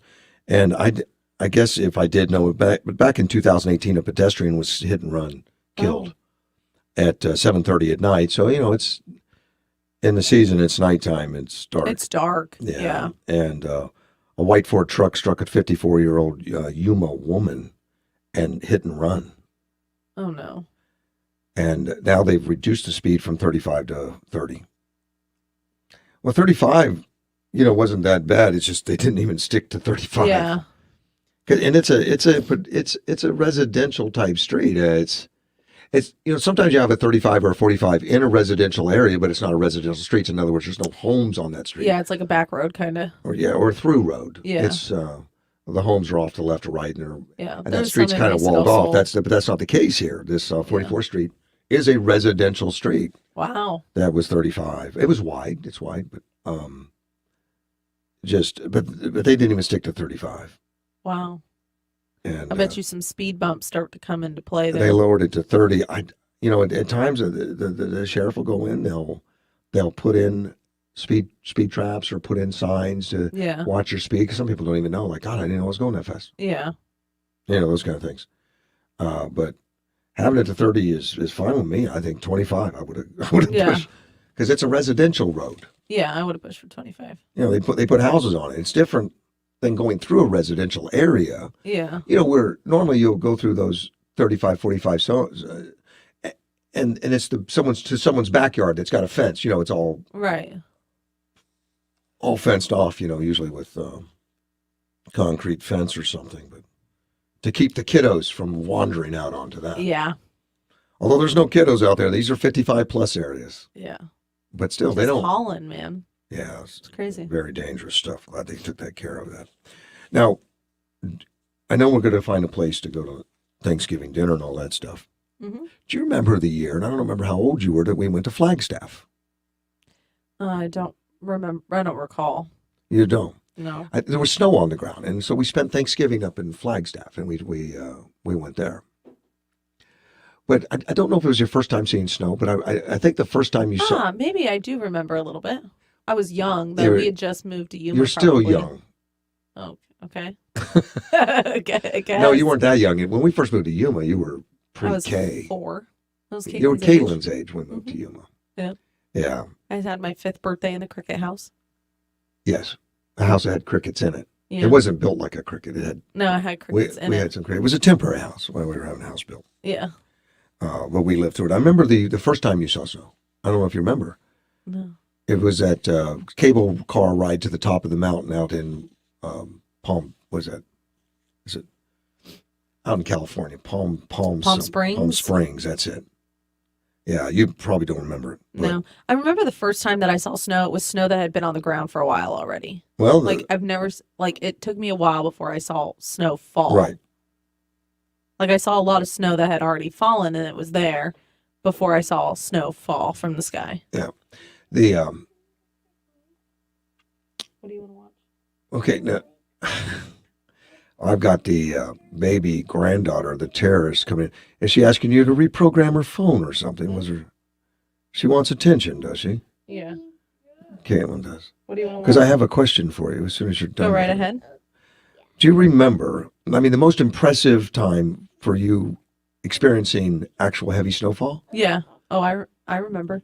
When We were driving. We were when driving to go rescue Robert. And Robert I drove it. Robert, who was in the Air Force Academy at the time, was in Vegas during a weekend or some long extended weekend. It must have been around this time of year. And I talked to him the night before, and I said, look, you got a snowstorm coming your way. You get in that Shelby 500 and get that back to Colorado, because that thing won't handle well on the snow. Oh, That's not made for it. No. And you're a terrible driver. And I didn't tell him that, but he is. That guy can't drive. He can't. I mean, I heard Mom said that he can drive in England very well because it was on the opposite side. Which I was don't know what it is. surprising, Yeah, but- I just think she sticks up for him. I think he's a case. terrible He's a driver. case for mass transit. Yeah, he's a terrible driver. But I called him back and I said, look, I forgot to tell you this and this. I'm glad you're still there. And he says, Dad, I can't leave. I've been drinking. Yeah. So he had to leave in the morning. Yeah. There's nothing he could do. So he left in the morning, and I thought things were okay. It was around 6 o'clock at night. And I thought, it's 6 o'clock at night. He must be okay. I think I'm going to have a bourbon. Yeah. So I poured a little bourbon on the rocks. I sat down and the phone rang before I ever touched it. Yeah. And it said, Dad, I'm in trouble. I'm in a ditch. I don't know how bad the car's hurt. I ran off the road, or I got run off the road. Everybody always gets run off the road. It's not their fault. Yeah. And I said, where are you? He said, Flagstaff. I said, I'll be right there. Take me a few hours. I'll get there and I'll get you call a taken. tow truck. He's already called it. Yeah, I told him, call a tow truck, get in line. He called me back, says, I'm like 15th, 20th on the list. I said, well, wait in the car.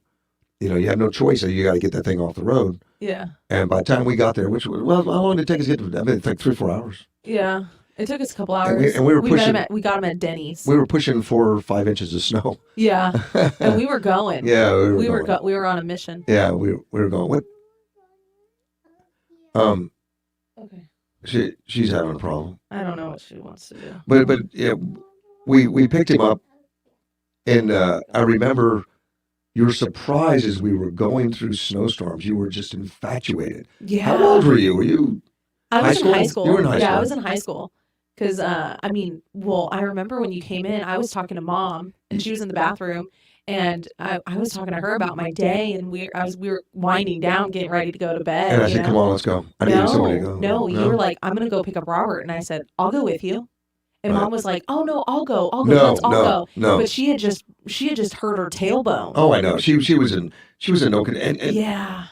And so she was like, okay, well, then take She's Casey not with good. you. She's not good in the car for that long. No. No, anyway. Oh, but you we are. had so much fun. I literally, and you're like, well, just pack a set of clothes. Like, let's go. We're just going to go up and go right back. Yeah. Oh, no. We were trapped for like 4 days. Yeah. Well, they closed the roads. Yeah. Once we got Robert off, dropped him off. But he jumped in the back seat and fell asleep. Oh, yeah. With his friend. He had him and a friend. Yeah, it was him and a friend. And we got him to the academy on time. Yeah. We drove straight through. We saw cars running off the road. We saw tractor trailers on fire. Oh, yeah. You remember all that? Oh, I remember all that. Like, I still say to we this just never day, stopped. We never yeah. stopped. Oh, I still say to this day, that was like the coolest adventure me and my dad ever had. And I would say, like, Casey, watch this car. He's gonna spin out and he'll go in the ditch. Yeah. And he goes, which one? I said, that red one coming on right now, like that one, that one. And he'll spit out and go in the ditch. She says, Dad, how'd you know?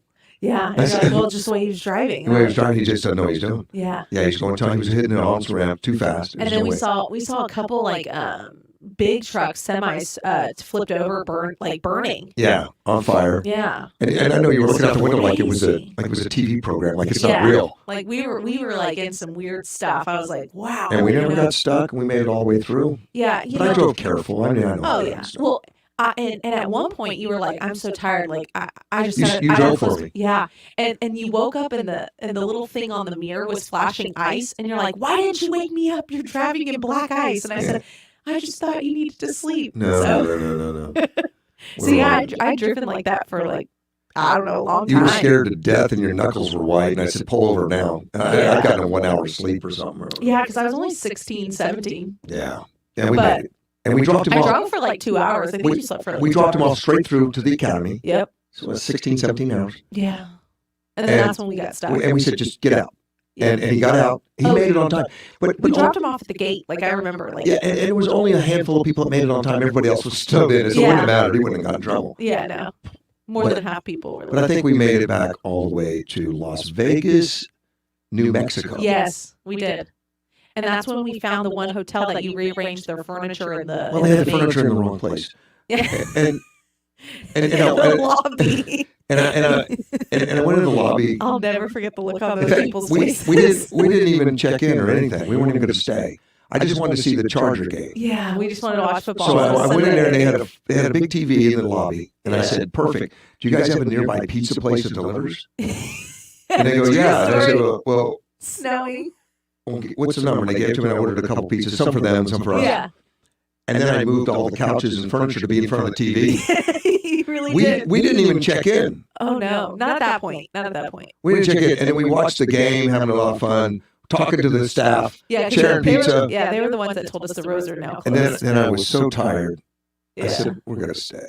Yeah. We're gonna stay." Oh, the look on their face was like, oh. This guy just comes in. Wait, Okay. maybe I work for the hotel. They don't know.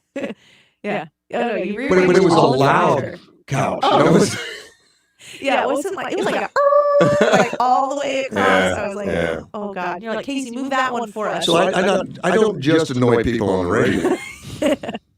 Oh, it We'll was come like, to a place near you. yeah, it was. And that was a very memorable. tiny, But that small that had to be TV, around too. Thanksgiving, wasn't it? Was that during the Thanksgiving break? No. Because it wasn't Christmas. It was before Christmas, but Yeah, there it was was snow. before Christmas. And we had a big snowstorm up in I mean, I missed like 3 days of school. It must have been like 06 or 07. Yeah. Something like that. Because I think I was a freshman in high school. I think I was a freshman in high school. Yeah. So that would have been Robert's second year.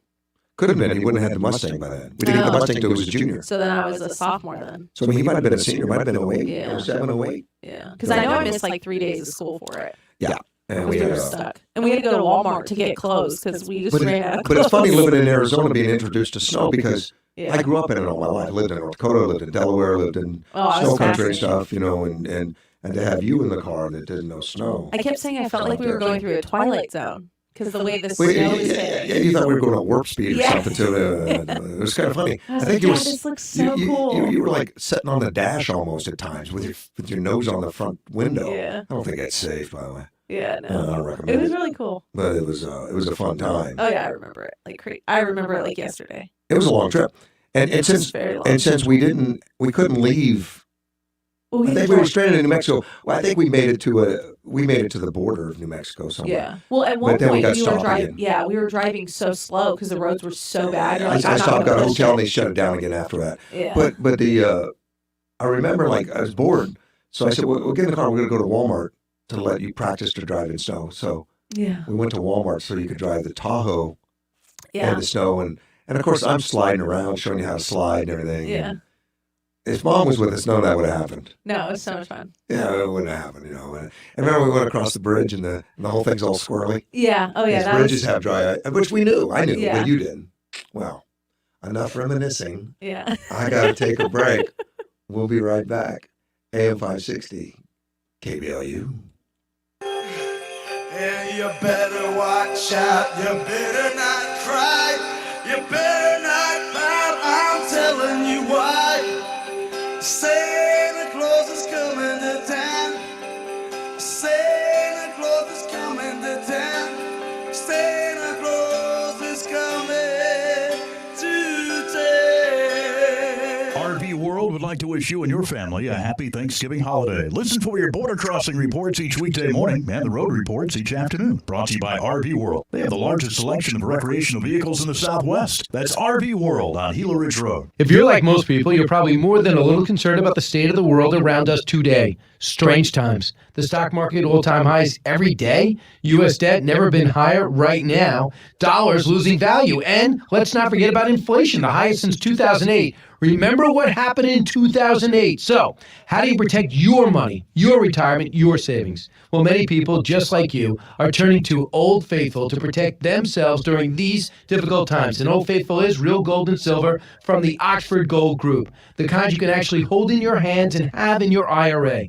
No better time than the present to protect your future and the future of your family. Call the Oxford Gold Group right now, 833-928-GOLD. They will send you their free guide on investing in gold and silver and answer all of your questions. Protect your money before things get even worse out there. Call the Oxford Gold Group today at 833-928-GOLD. Oxford is here to help you protect your savings and retirement. That's 833-928-GOLD. Listen to 560 KBLU every Friday morning from 8 to 9 for Money Talk. Money Talk, bringing you the latest information and changes in the world of finances, brought to you by the partnerships of Academy Mortgage and Yuma Investment Group Wealth Management. That's Money Talk every Friday morning from 8 to 9 on 560 KBLU.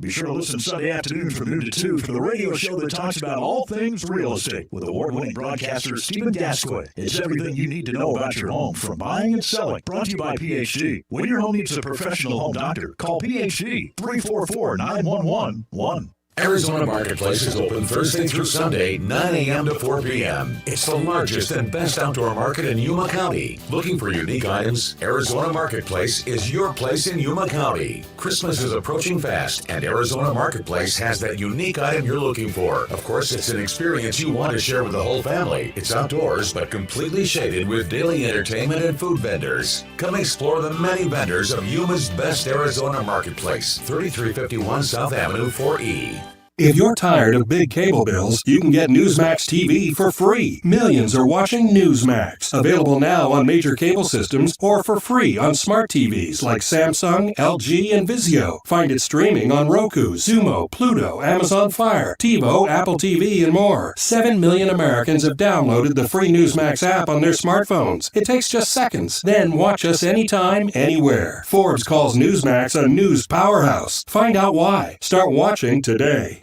Spectrum Mobile is reinventing wireless again. Get unlimited on 2+ lines for $29.99 a month per line. No contracts, no added taxes or fees. Includes nationwide 5G. Save up to 60% with Spectrum Mobile. Get unlimited on 2+ lines for $29.99 a month. Call 855-438-2999 or visit a store near you.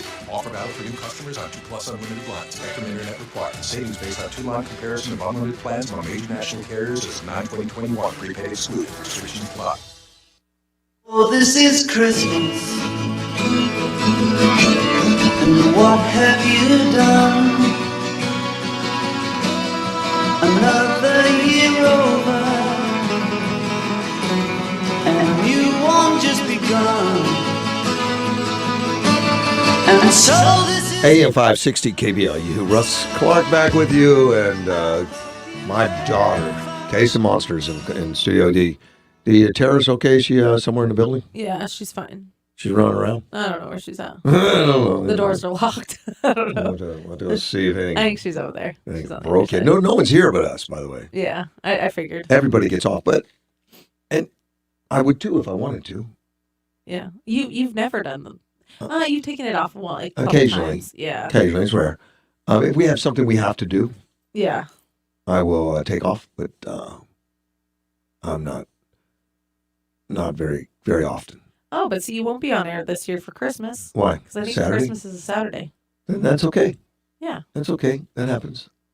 I mean, I'm not like, oh my God, I got to be on. Oh, no. But I take advantage if it is. It's and like this morning, a lot of people were calling to say, Happy Thanksgiving, and we're thankful you're on air, which was really nice. Oh, that is nice. And but I get on the air and I say, I don't even think anybody's listening. I know. Yeah, because most people didn't have to go to work this In fact, I got a couple calls that says, this isn't your normal show. It's a little, I said, well, it's usually a little low key. And I don't, in years past, it's been like at the Mission. I've been at the Mission. And I'll broadcast live. And I'll interview Mission people and stuff like that, which is wonderful. I want to get back to doing more things like that. But the station in the past few years has not had the equipment or been as agreeable. Yeah. And when I say agreeable, I mean they used to just say, do whatever you want, Russ. And I just take the equipment and set it up myself. I have volunteers like Andy. Yeah. Andy would help me with the technical stuff, which is basically just plug it in. Yeah. It's a plug and play. It's no big deal. So I would have a lot of people help me, and they just didn't care. But now it's more of a, they want to send like 2 technicians in the van, and you have to do a week of advertising ahead of time and all that, which I understand. There's programs like that. Yeah. Mine's different, I thought. Yeah. I just pop in. Yeah. And I'm here. do my shoe in your backyard. Yeah. And where's Russ today? It's like, well, where's Waldo? Yeah. I want to get back to it. We'll see if they. I think they've got equipment here now. Yeah, it's been a lot of years since you've done that. Well, I've done some remotes. Yeah. I mean, I've done it out at the YPGs. I had 2 years in a row. I was out there for their anniversary type stuff. Yeah. Of course, that all got shut down with COVID. Yeah. We haven't done that in a while. We need to get back to that. Yeah. But on that one, they always send the engineers to see again and all stuff, and versus just me. Yeah. It used to be just me, and I plug it in, I just go. Yeah. I don't need a lot of help, really, except Caitlin. I'd like to take her next time. Yeah.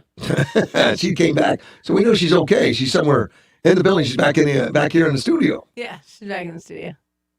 Andy Biggs, you know the representative Andy Biggs here in Yuma. Oh yeah. She's waving at you. Are you waving at me or are you waving to the camera? Did you know there's a camera right there too? There's a camera right here. Wave to the camera. Thank you, baby. Very good. Slamming President Joe Biden on Wednesday. Gosh, I need to send him a note. I know last couple of times we tried to get together, a couple of times it's been my fault. I just didn't have time or I didn't answer right away. And then I did set something up and it got lost in his schedule. But he really tries. Yeah. He really reaches out. But he's out there right now talking about President Joe Biden on Wednesday. He said, out of touch. And that and is the common denominator in the mounting crisis in America, including rising inflation, unchecked illegal immigration, supply chain bottlenecks, and killing the energy sector, and so on. Mm-hmm. I don't know if we do or we don't, but we need more elected officials speaking up like this. Yeah. Now they may be and they don't have anybody listening, or they don't have a press, or they don't have anyone around them. Yeah. And we're thankful for him telling the truth. He said he's the guy that's going to be living it up like he's some kind of king or monarch, while the rest of us serfs and peasants, which is true. I mean, if we go to a system like the CCP, like the Communist Party in China, the middle class really doesn't exist. You've got a lot of very successful oligarchs, that are friends to the CCP, are members of the CCP, and are given authorization by Xi, the guy in charge, that you're allowed to run this sector, you run this sector, you run this sector, you run this sector, those kind of things. And they're given those opportunities, and everyone else is poor or equal. They're all equal. The middle class doesn't really. It's either you're one of the oligarchs or you're down there. Yep. But that's what they want for our country, at least the progressives. Yeah. And they think, but it'll be great because you'll have everything for free. Like free medical, free education, free everything. But look, they have free medical in Cuba, in Venezuela. There's just no doctors. Like there's nobody to make an appointment with. Or there's a few, there's some, but there's such a scarcity that you have to start rationing healthcare. They ration healthcare in Canada. And I know I got a lot of Canadians in town now, and I'm going to talk openly about it. Yep. A lot of Canadians take offense to that because they love their system. Because it's so easy and it's basically so-called free. And if you have a cold, you have something little, you need a shot, you just boom, boom, boom, you get it. But the Canadians I talk to that have come on air to talk about, I got a major disease, and it was the worst experience of my life. Oh. Because it's not set up. I mean, you may wait 6 months for an MRI. Oh, no. Take a phone call. You're on the air. Okay, I just want to remind your people that in addition to Russ Clark being a tradition on Thanksgiving, you got the Dallas Cowboys coming up this afternoon. Another tradition. Are they going to win? Who knows? Well, as I say, traditionally they lose, I think. Yeah. Same with Detroit. Well, I know one thing, you don't bet on them. No. They're a disappointment at times. Yeah, Dallas Cowboys, I learned years and years ago, because I used to be, I still am a fan of theirs, but I learned not, especially when Tom Landry was there, he never bet on them, because the team that you bet the most money on is the one that you're going to lose. Mm. And you're more of a I don't say professional, but you're a good gambler. You pay attention. It's not emotional for you. I'm a card player. I don't gamble. I play cards, and I always win. Yeah. That's a good place to be. I don't have that ability. Well, listen, you and your family, I want y'all to have a real good one today, okay? Thank you, sir. You take care, OG. You Thanks, too, OG. buddy. Bye-bye. Bye-bye. That's OG. Oh, yeah, I know his voice. One day. One day I'll meet him. you'll meet him. I know. One day. I always think about it every time I hear his voice. I'm like, God, has he ever met my dad still? I don't know. You know, I have some people that are so excited. They'll come up to me and they'll see me and they'll say, "Oh my God, Russ, I got to tell you, I met OG." I was like, "Good for you." Yeah. Send him over. You know, Yeah. like, No, you know. guys have never met. Nah. You don't even know what he looks like. Someday I need to take him out to lunch or something. But you know what? His voice is so distinct. Like, I always know it's him whenever he calls.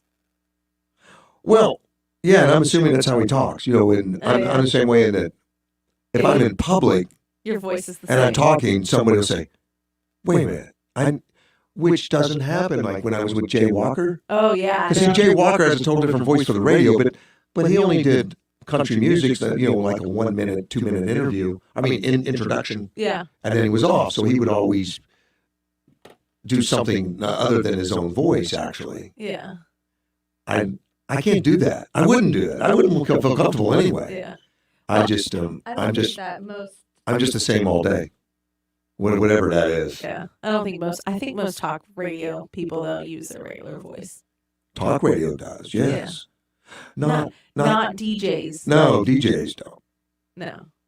But those guys can do an hour's worth of programming in like 10 minutes. Yeah. 15 minutes, 10, 15 minutes. Because they just sit down and they program the breaks and then they schedule they do it all on the computer. Right. So it's all set up and then they just go home. Right. If I do 3 hours of radio, I pretty much got to be here. Yeah. I got to do 3 hours. I can't do 3 hours of radio in an hour and go home. It's got to be. Yeah. I got to get here an hour so early. I gotta study. I got to get ready. Yeah. And then. Yeah, you take it above and beyond for sure. I don't like to be caught short. Yeah. I'll get a demerit from Edward. Yeah, that's You pretty know, hard. I got a strike against me yesterday. Oh. He set up an interview, and I prepared for it. I got ready for it, but then I forgot it was at 7 o'clock, and the phone rang, and it says I'm calling in. I'm like, and I drew a blank. Oh no. And it took me a second to gather it, and I was like, my apologies. And I knew who it was. It was Natasha. Yeah. And then it hit me. Oh, that's now. You know. And Edward texted me that I had a strike. You know, 3 of them I can't leave the house for a month. Oh.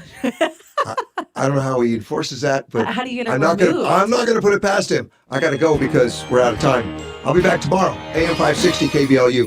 Have a happy Thanksgiving out there. Enjoy your family. Jolly, jolly Christmas. It's the best time of the year. From the 1 hour air conditioning and heating studio, this is News Talk 560 KBLU, Yuma.